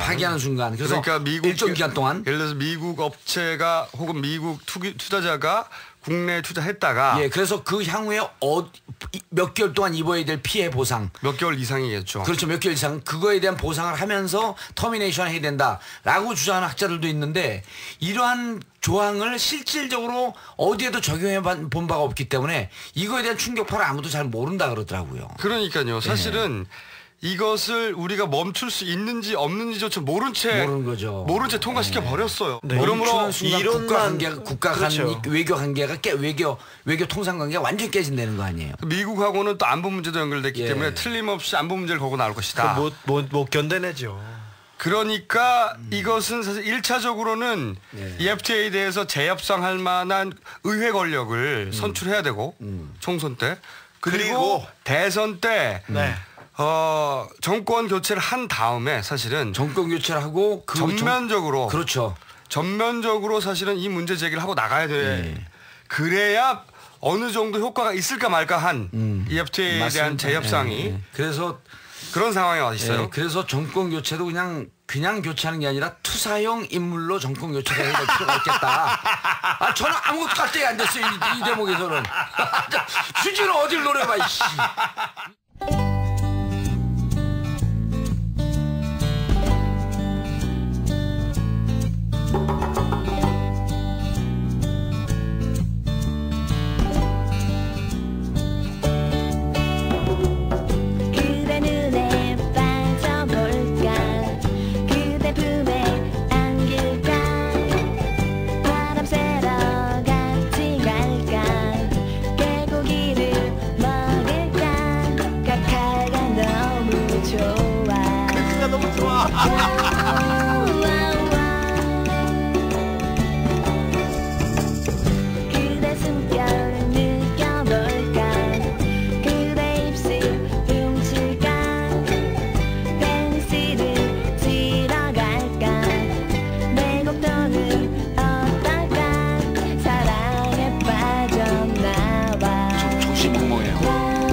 감격스럽습니다.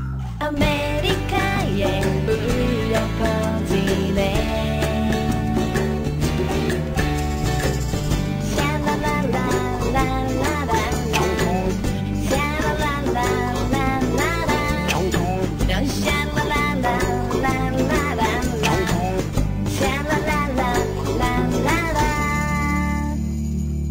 오빠들을 건들지 마라.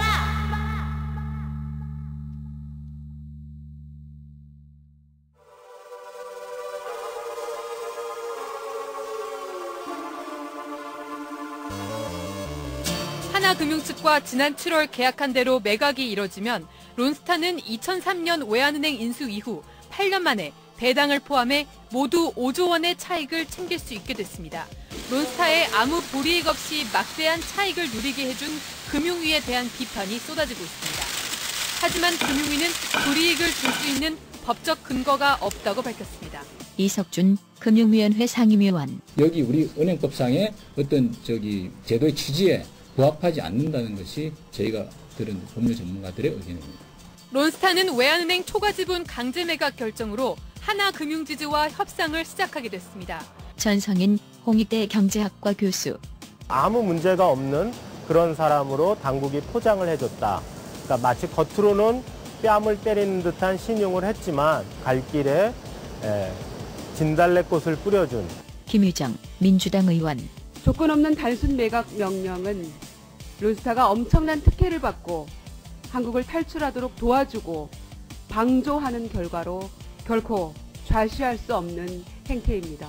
주가 조작이 드러난 론스타가 경영권 프리미엄을 챙기지 못하도록 징벌 성격의 매각 명령을 내려야 한다는 주장도 있었지만 금융위는 별도의 조건을 붙이지 않았습니다. 지난주에 저 얘기를 잠깐 했었어요. 우리가 이번 주에 론스타 얘기를 좀 할 것이다. 예. 론스타 얘기 어떻게 준비되셨어요? 오늘 낮에 주진우하고도 그 대한민국 최고의 기자 아닙니까? 탐사보도의 1인자? 왜 갑자기 또? 아, 이거 합동 깔때기 이제. 네. 그런데 둘이 쭉 의논했는데 주진우 기자가 캔 것도 있고 제가 잡아온 줄기도 있고 그런데 지금 이제 이게 맞추면은 얘기가 두 개 악구가 딱 떨어져요. 파편들이 맞아가기 시작. 너무 이 조각조각 정보를 하고 내부 빨대까지 빨아들여갖고 했는데 1차 정리를 해보자면요. 우선 그 론스타 같은 경우에는 우리 여러 번 얘기했지만 그렇죠. 여러 번 얘기했지만은 검은 머리 외국인이 있는 것 같다. 이런 거죠. 하나은행이 하나은행이 론스타가 갖고 있는 외환은행 지분 41%를 사겠다 그런 거 아닙니까? 그리고 금감위에서 매각 명령을 했고 그런데 사는데 이렇게 법적으로 불법을 저질러서 사는데 그냥 주식 액면가로 사지 않고 프리미엄을 얹혀서 2조 정도 넘는 돈을 론스타에 지급하게 되어 있는 거 아니에요? 그럼 도대체 론스타가 뭔데 거기다 그렇게 많은 돈을 주냐? 그렇죠. 왜냐하면 지금 외환은행 주가가 7,000원대인데 7,000원대인데 12,000원 막 11,000원 이렇게 계산. 13,390원에 외환은행을 산다고 이미 계약을 했어요. 그렇게 했나요? 했고 근데 지금 현재는 주가가 7,000원대거든요. 예. 그러니까 주가의 2배에 해당되는 금액으로 사야 되는 상황이 되어 있다고요. 13,000원 계약했으면요. 그 계약할 때 주가가 8,000원대였을 거예요. 지금 더 떨어진 거죠. 그런데 이제 금융위에서 징계를 어떻게 내렸냐면 론스타더러 외환은행 주식 41%를 6개월 이내에 팔라. 그렇죠. 6개월 이내에 끝내라고 그러니까 했죠. 팔지 못하면 매일 4억 원 정도의 이행 강제금을 내라. 론스타 주식 매각 명령을 내렸다. 이런 식으로 보도가 됐어요. 그러니까 론스타가 이제 징벌을 받는구나. 이런 뉘앙스 인상을 주잖아요. 근데 사실은 이게 론스타가 현금을 챙겨서 빠져나갈 먹튀 길을 그렇죠. 열어준 테러를 거죠. 열어준 거거든요. 왜냐하면 예를 들어서 당장 한 달 이내에 매각하고 이행 강제금 한 달 넘길 경우에 뭐 매일 10억씩 100억씩 내라. 그러면은 손해를 봐서라도 빨리 팔 거 아닙니까? 그러면은 한 주당 13,390원에 계약을 했지만 그보다 더 싸게 팔려고 할 거예요. 틀림없이. 그런데 지금 6개월이나 있단 말이죠. 그리고 이행 강제금이라는 것도 안 할 경우에 하루에 4억 원밖에 안 돼요. 지금 조 단위로 벌었거든요. 그렇죠. 세 발의 피야. 그러니까 론스타는 빨리 싸게라도 팔아야 할 압박을 느끼지 않아요. 전혀 못 느끼죠. 그러니까 이게 징계가 아니라 퇴로를 열어준 거거든요. 그러니까 이런 식으로 왜 우리 정부가 우리 기관들이 론스타가 돈을 많이 벌고 떠날 수 있는 길을 자꾸 만들어주냐. 그러니까 이제 여기서부터 추적인데 자꾸 정부가 론스타한테 돈을 몰아주기 위해서 막 노력해요. 아니 그리고 6개월 만에 매각하라 그러는데 그 기간이 지났어요. 그래서 1차 연기를 또 해준 거 아닙니까? 그리고 또 하나 더 웃기는 제스처는 뭐냐면 그 외환은행장 레리 클레인이죠. 외환은행장을 불러가지고 외환카드 주가 조작이 이제 들킨 거거든요. 거기다 징계를 또 하나 내리는데 뭐냐면 거기 연루된 임원을 해임하라고 요구해요. 마이클 톰슨, 앨리스 쇼트. 이게 이제 론스타 측에서 비상임 이사로 꽂은 임원들이거든요. 안 그러면 중징계를 내린다. 이렇게 얘기했어요. 중징계가 뭐냐면 문책이나 직무정지나 해임 권고예요. 그럼 이 중징계를 먹으면 어떻게 되냐. 3년에서 5년간 우리나라 금융회사 임원을 할 수가 없어요. 아니 어차피 팔려서 하는데 임원을 못하면 어때? 그렇죠. 이게 무슨 중징계야. 그리고 아니 누구 바꾸면 되죠. 그러니까 아무 징계도 아니에요 사실은. 마이클 대신에 잭슨 데려오고 그러면 되잖아요. 아니 어차피 지금 그리고 팔려고 떠나려고 하는 거거든요. 근데 이게 징계도 아닌 것을 징계인 양 제스처를 왜 취하느냐. 그리고 왜 이렇게 긴 시간을 줘서 충분한 협상 시간을 가지고 제값을 가능하면 받도록 만들어주느냐. 그러니까 론스타가 돈을 벌게끔 해주냐. 왜? 금융위가 론스타 금융인가? 미국 금융위. 그래서 저희가 이걸 계속해서 꼼꼼하게 검은머리 외국인이라고 얘기하고 실제로 론스타의 주식을 갖고 있는 사람들은 회사는 외국 회사지만 내국인이고 그 기득권층일 것이다라고 하는 추정만 하고 있었던 거 아니에요? 그런데 각하 시점으로 보자면 전지적 각하 시점으로 보자면 굉장히 파워풀한 사람이 있는 거예요 지금. 그렇죠. 누군가 이 금융위와 론스타와 하나은행까지 아우를 수 있는 어떤 거대한 힘이 있는 겁니다. 그렇죠. 론스타를 위해서 왜 우리 국가 조직이 저렇게 일을 해주냐고 막 달려다니면서 일을 하고 있어요. 어쨌든 론스타는 돈을 번 거예요 이제. 론스타는 어마어마한 돈을 벌었죠. 뭐 5조 먹고 먹튀 뭐 이제 이런 결과가 나온 건데, 근데 이제 문제는 뭐냐하면 우리가 여기서 이제 론스타와 관련해서 하나은행과 론스타와 관련 외환은행이 사이에 껴 있고 이것만 계속 보고 있었는데 하나은행에는 우리 각하의 절친이 있네. 김승유. 그렇죠. 그런데 하나은행은 왜 이렇게 외환은행을 사들이려고 하지? 론스타로부터 비싸게 이상하네. 그래서 여기까지만 봤죠. 그 두 관계만 계속 보고 있었죠. 김승유를 잠깐 말씀드리면 김승유 회장. 김승유 회장인데 지금은 하나 금융지주그룹의 회장이고요. 그 전에는 하나은행장이었었어요. 하나은행장이었었는데 그때 2000년 초반이죠. BBK 사건 때 LKE라고 하는 회사에다가 5억을 투자를 해요. LKE뱅크에 5억을 투자해요. 설립한 지 4개월밖에 안 되는 회사에. 설립할 때. 네. 근데 LK 김경준이라고 하는 이명박 김경준하고 50대 50으로 합작한 회사죠. 그렇죠. 그때는 이명박 전 의원이 공동으로 설립한 회사인데 그렇죠. 투자하니까 1차로 투자를 안 해요. 실무자들이 검토하고 빠꾸 먹어. 그렇죠. 실무자도 검토하고 빠꾸 맞아요. 그렇죠. 그래서 다시 서류가 들어왔는데 어떻게 서류가 들어왔냐면 LK뱅크는 투자 자문업인 BBK를 100% 소유하고 있으며 그리고 이미 수익을 내고 있다. 이렇게 내부 품위서가 올라갑니다. 그래서 내부 품위서를 보고 5억을 투자해요. 그걸 의원님이 그걸 내가 차단했죠. 품위서를 찾아나갔고 LK뱅크가 BBK를 100% 소유하면 실제로 이명박 전 의원이 BBK를 갖고 있는 거 아니냐. 당연하죠. 그렇게 얘기했더니 하나은행에서 뭐라고 답변이 오냐면 2007년도에 뭐라고 답변이 오냐면 그때 당시에 우리가 잘못 판단해서 실수로 투자한 거다. 그리고 그 돈은 나중에 김경준이 미국으로 넘어가기 전에 되돌려주죠.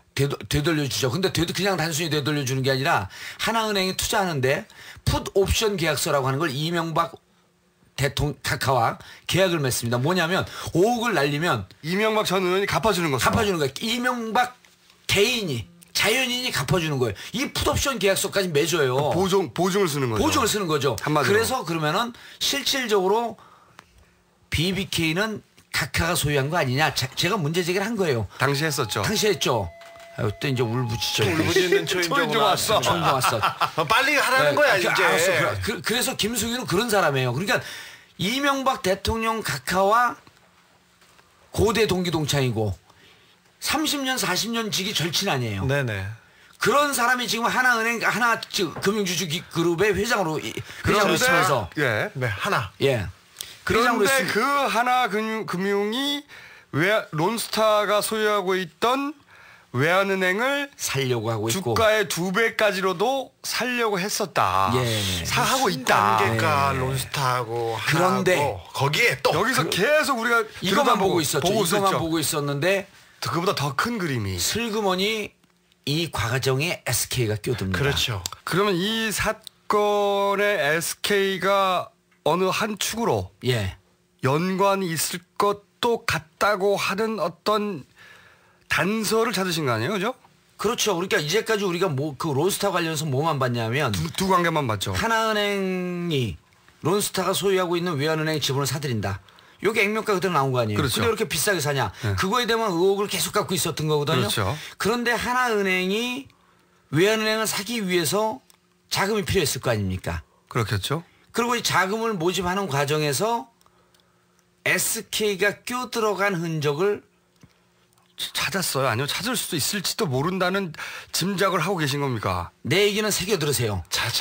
예. 알았어. 거기까지. SK는 거기까지. 어디다 대고 반말이야. 거기까지. 거기까지. 여기까지?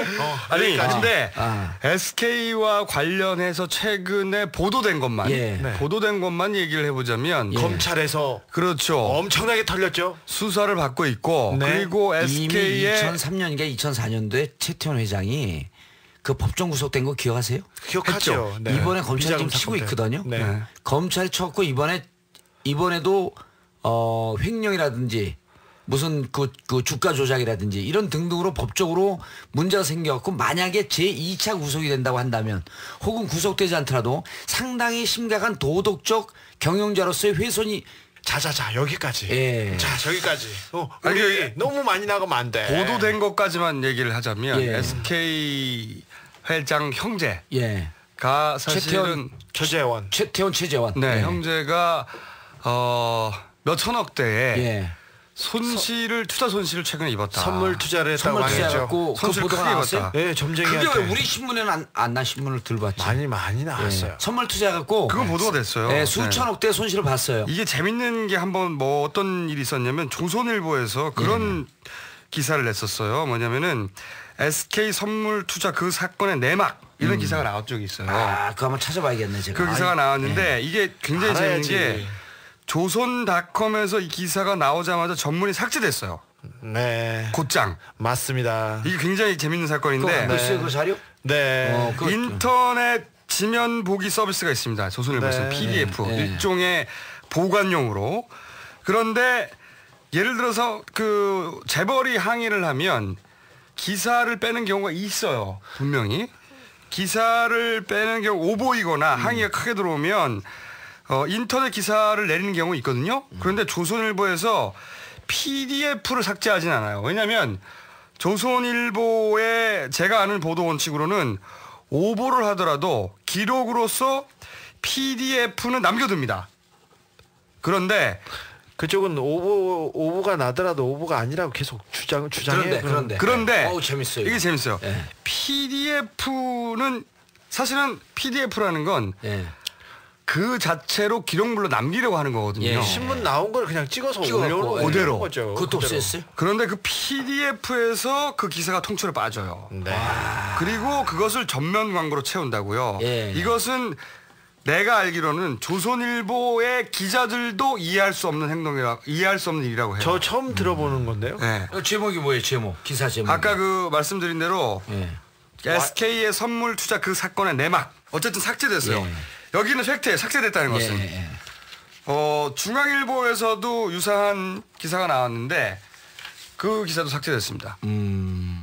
이거는 협공입니다. 둘이서. 협공하기로 이미 짰어요. 네, 거의 다 제가 레벨이 좀 틀려갖고 좀 쪽팔리긴 하지만 그래도 누구랑 나하고 나 이외에 또 다른 사람과 협공하기로 한 사람과 일개 기자와 협공 플레이를 하는 게 쪽팔리다. 그러니까 머리에 비듬 있어요. 뭐가? 왜 그래? 하나 좀 훅딱 당했어. 자, 여기까지 좋습니다. 그리고 주진우 기자가 최근에 저희가 이제 이렇게 표현하고 있어요.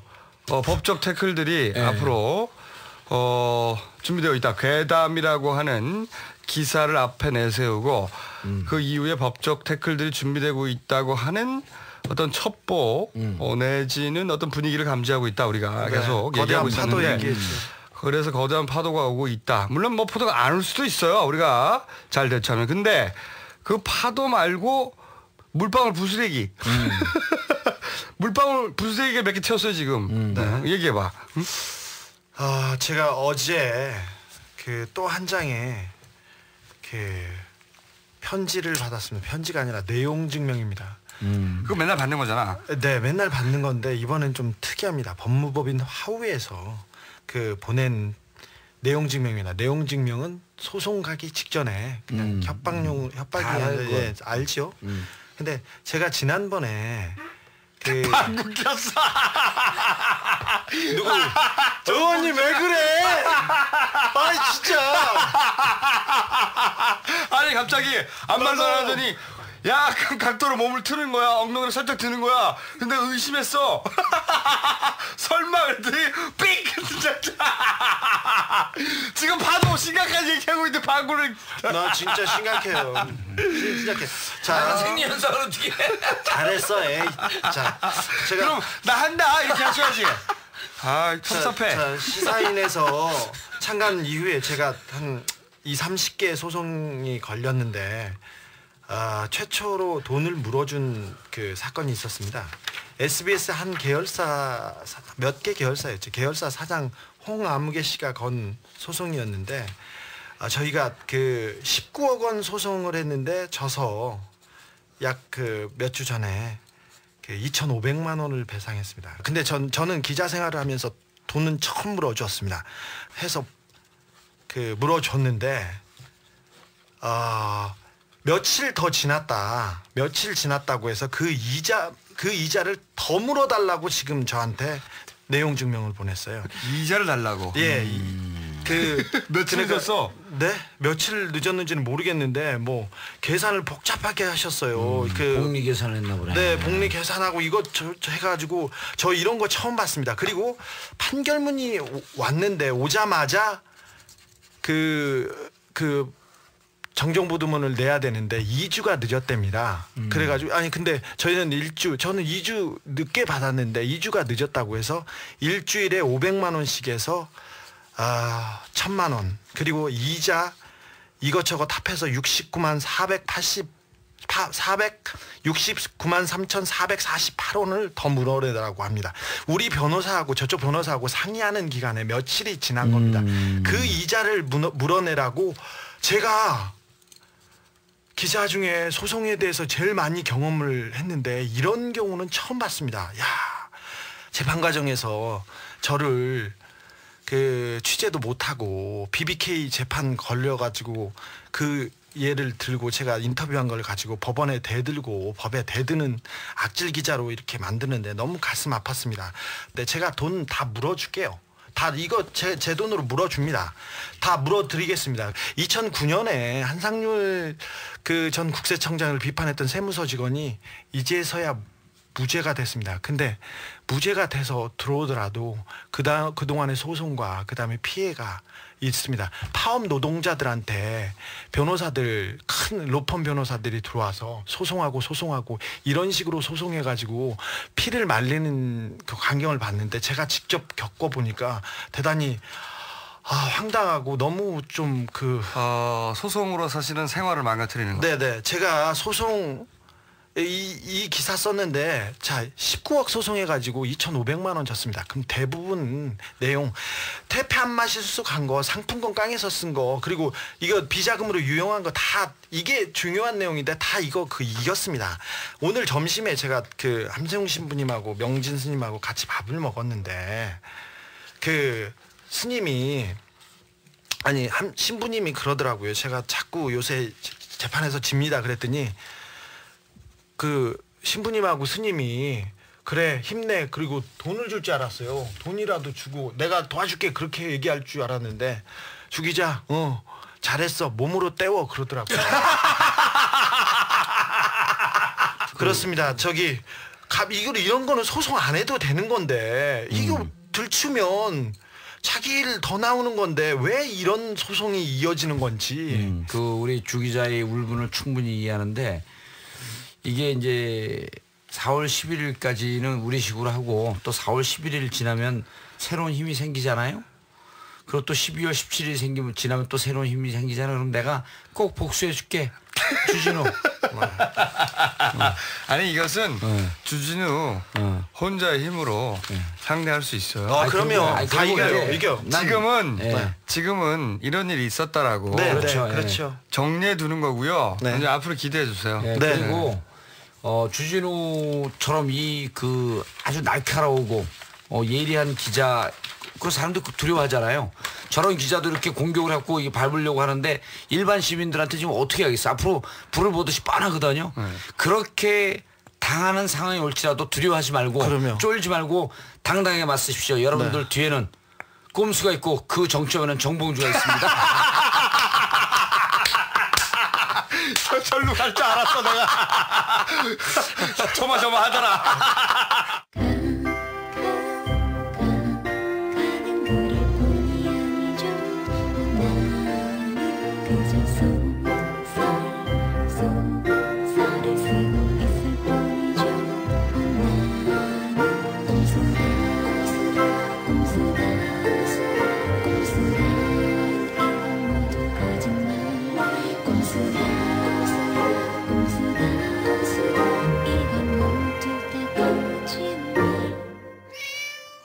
저는 제주도 강정마을의 해군기지가 건설되는 강정마을의 마을회장을 맡고 있는 강동규입니다. 해군기지로 인하여 우리 강정마을 주민들은 산산이 조각났습니다. 상당히 오순도순 살아올 마을이에요. 그런데 지금 이 해군기지로 해가지고 참 크게 산산조각이 났죠. 사촌끼리도 제사도 같이 안 지낼 정도로 그렇고 됐고, 우리 마을에는 동창회다, 갑장계다, 무슨 친목계다 해가지고 친목단체들이 한 200여 단체가 있었는데, 그것이 전부 산산조각 났습니다. 그러니까 사람 사는 마을이 아니죠. 내 창피해서 이 얘기를 나의 입에서 할 수가 없다고요. 대체 동생 아들이에요. 그러니까 너 이럴 수가 있느냐. 너 회의를 진행하는데 회의를 방해해도 유분수가 있지. 그렇게 이렇게 방해를 한다. 아 그랬더니 모가지 달라고 그러겠다고 그래요. 아 조카분이? 네. 나한테. 모가지 잘르겠대요. 잘라라. 그 한 사흘 동안 잠을 못 자서. 아버지는 찬성. 자식은 반대. 제사도 같이 안 먹죠. 벌초도 따라오죠. 형제간이나 부모간이나 친척관계나 뭐 친구관계나 이게 전부 뭐 얼굴로 봐도 이 엉어리가 져서 불불불 떨려요 다. 밤잠을 못 자고 말이죠. 그게 지금 반 이상의 환자예요. 반대 찬성 완전히 뭐 갈라져가지고 뭐 형제들끼리도 얘기도 안 하고 막내도 없고 친구들도 뭐 그렇고 다 그래요. 공동체를 지키면서 오손도손 이렇게 잘 살아왔는데 공동체를 파괴하는 거 이거 국가가 할 짓입니까?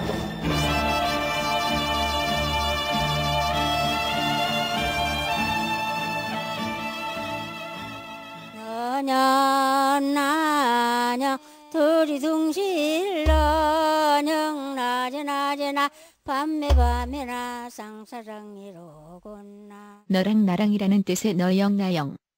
제주도 민요입니다. 아침에 우는 새는 배가 고파 울고요. 저녁에 우는 새는 임기려서 운다. 너영 나영 둘이 둥실어요.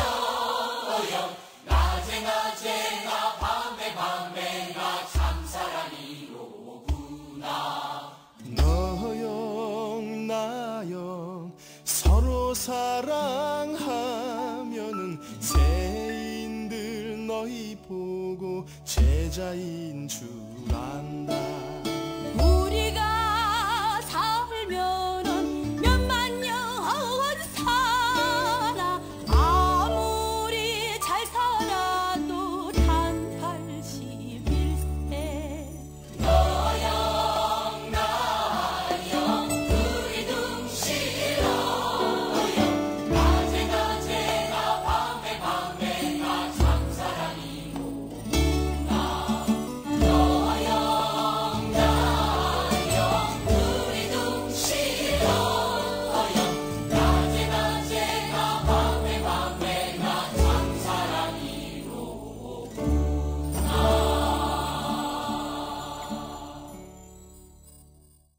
아 그리고 오늘 마무리하기 전에 맨 앞에 그 박경철 원장과 안철수 원장에 대한 잠깐 했는데 강용석 의원에 대해서 잠깐 얘기했지 않습니까? 네, 강추행.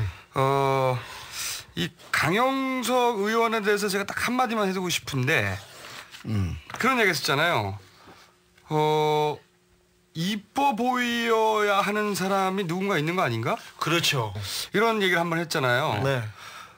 왜냐하면 자신의 어떤 정치적 생명이 지금 기로에 서 있기 때문에 자신의 정치적 생명을 연장하기 위해서는 누군가에게 예뻐 보여야 하지 않겠나 하는 그런 추정을 한번 해봤었어요. 없겠죠. 없을 텐데 근데 딱 한마디만 하고 넘어가려고 하는데 만약에 누군가가 있다면 100만 분의 1 확률로 있다면 저는 강 의원이 그 누군가를 꼰대라고 부르는데 500원을 겁니다. 500원? 강 의원의 이 언어 습관을 자세히 관찰하면 알 수 있는데 만약에 강 의원을 아는 분이 있다면 좀 전해주세요. 혹시 꼰대라고 부르는 사람 없냐고. 그분? 절대로 없겠죠. 지난번에 저희가 대전 공연 정말 대단했습니다. 유림공원이 생긴 이래로 최다 인파가 모였다고 해요. 네. 뭐 경찰 추산 5,000명이라는데 말도 안 되는 거고요. 진짜 말도 안 되는 거고 그 카이스트 총장님 덕분에 총장님께서 공연장을 허락해 주지 않는 바람에 아니죠. 넓은 공연장은 카이스트 대학의 이걸 허락하지 않고 대신에 더 넓은 유림공원을 아니, 총장님이 그 공원의 공연을 허용하신 건 아니고 인도하신 거지 우리에게. 인도하시긴 했죠. 총장님께서 왜 안 그러면 이제 한 1,000명 남짓 모아놓고 공연했을 텐데 총장님께서 은혜를 베풀어가지고 보통 사실 날짜가 임박해서 장소를 못 내준다 해버리면 네. 공연 자체가 취소되거든요. 네. 그러나 우리가 좀 종지가 다르잖아요. 그래서 그냥 야외에서 강행해버린 거 아니에요. 그 앞에 카이스트 바로 앞에 있는 공원에다가 졸라 크게 무대를 만들어서 했는데 감동의 파도였습니다. 저희가 사실은 생각하기에 한 2-3천 명 정도 처음에 예상했는데 3천 명만 오면 괜찮겠다 했어요. 왜냐면 날씨도 춥고 야외고 춥죠. 밤인데. 근데 3만 명이 모였어요. 정말로. 대단했어요. 네. 경찰 출산 5천 명이라는데 말도 안 되고요. 네, 그 유림공원이 완전히 꽉 찼거든요. 정말. 네. 그래서 그때 그 지역에 있는 구청장들 많이 왔었거든요. 와가지고 하는 말들이 엑스포 이후 최대 인파가 모였다. 네네. 그리고 유림공원이 생긴 이래 가장 많은 인파가 모였다라고 했었거든요. 2002년 월드컵 때 거기서 공동 관람했는데 그거보다 많이 왔다는 거 아니에요? 그럼요. 그렇죠. 예. 그보다 더 많은 사람이 공원을 메울 수는 없었습니다. 왜냐하면 꽉 차서 더 이상 들어올 수가 네. 없었기 때문에. 저기 일어서서 노래를 부를 수가 없을 정도로 사고를 걱정해야 될 정도로 빽빽했어요. 저희가 일어설 수도 없는데 왜 나더러 일어나를 부르래. 그래가지고 자기 조용히 일어났잖아. 자기가 부른다고 해놓고 그래. 내가 부르지 말라고 했더니. 아니 근데 일어나 그게 UCC로 올라왔는데 너무 막 미국, 호주, 영국에서 전화 너무 감동적이었다고. 뭐가? 자기가 불렀다고 감동적이네. 자 빨리. 자 그래서 저희가 네. 다시 한번 네. 야외 공연 서울 공연을 준비했습니다. 네. FTA를 반대하는 시민들에게 헌정. FTA로 화나고 우울한 시민 모두에게 헌정하는 서울 야외 공원을 준비했어요. 어디서 하느냐? 언제 하느냐?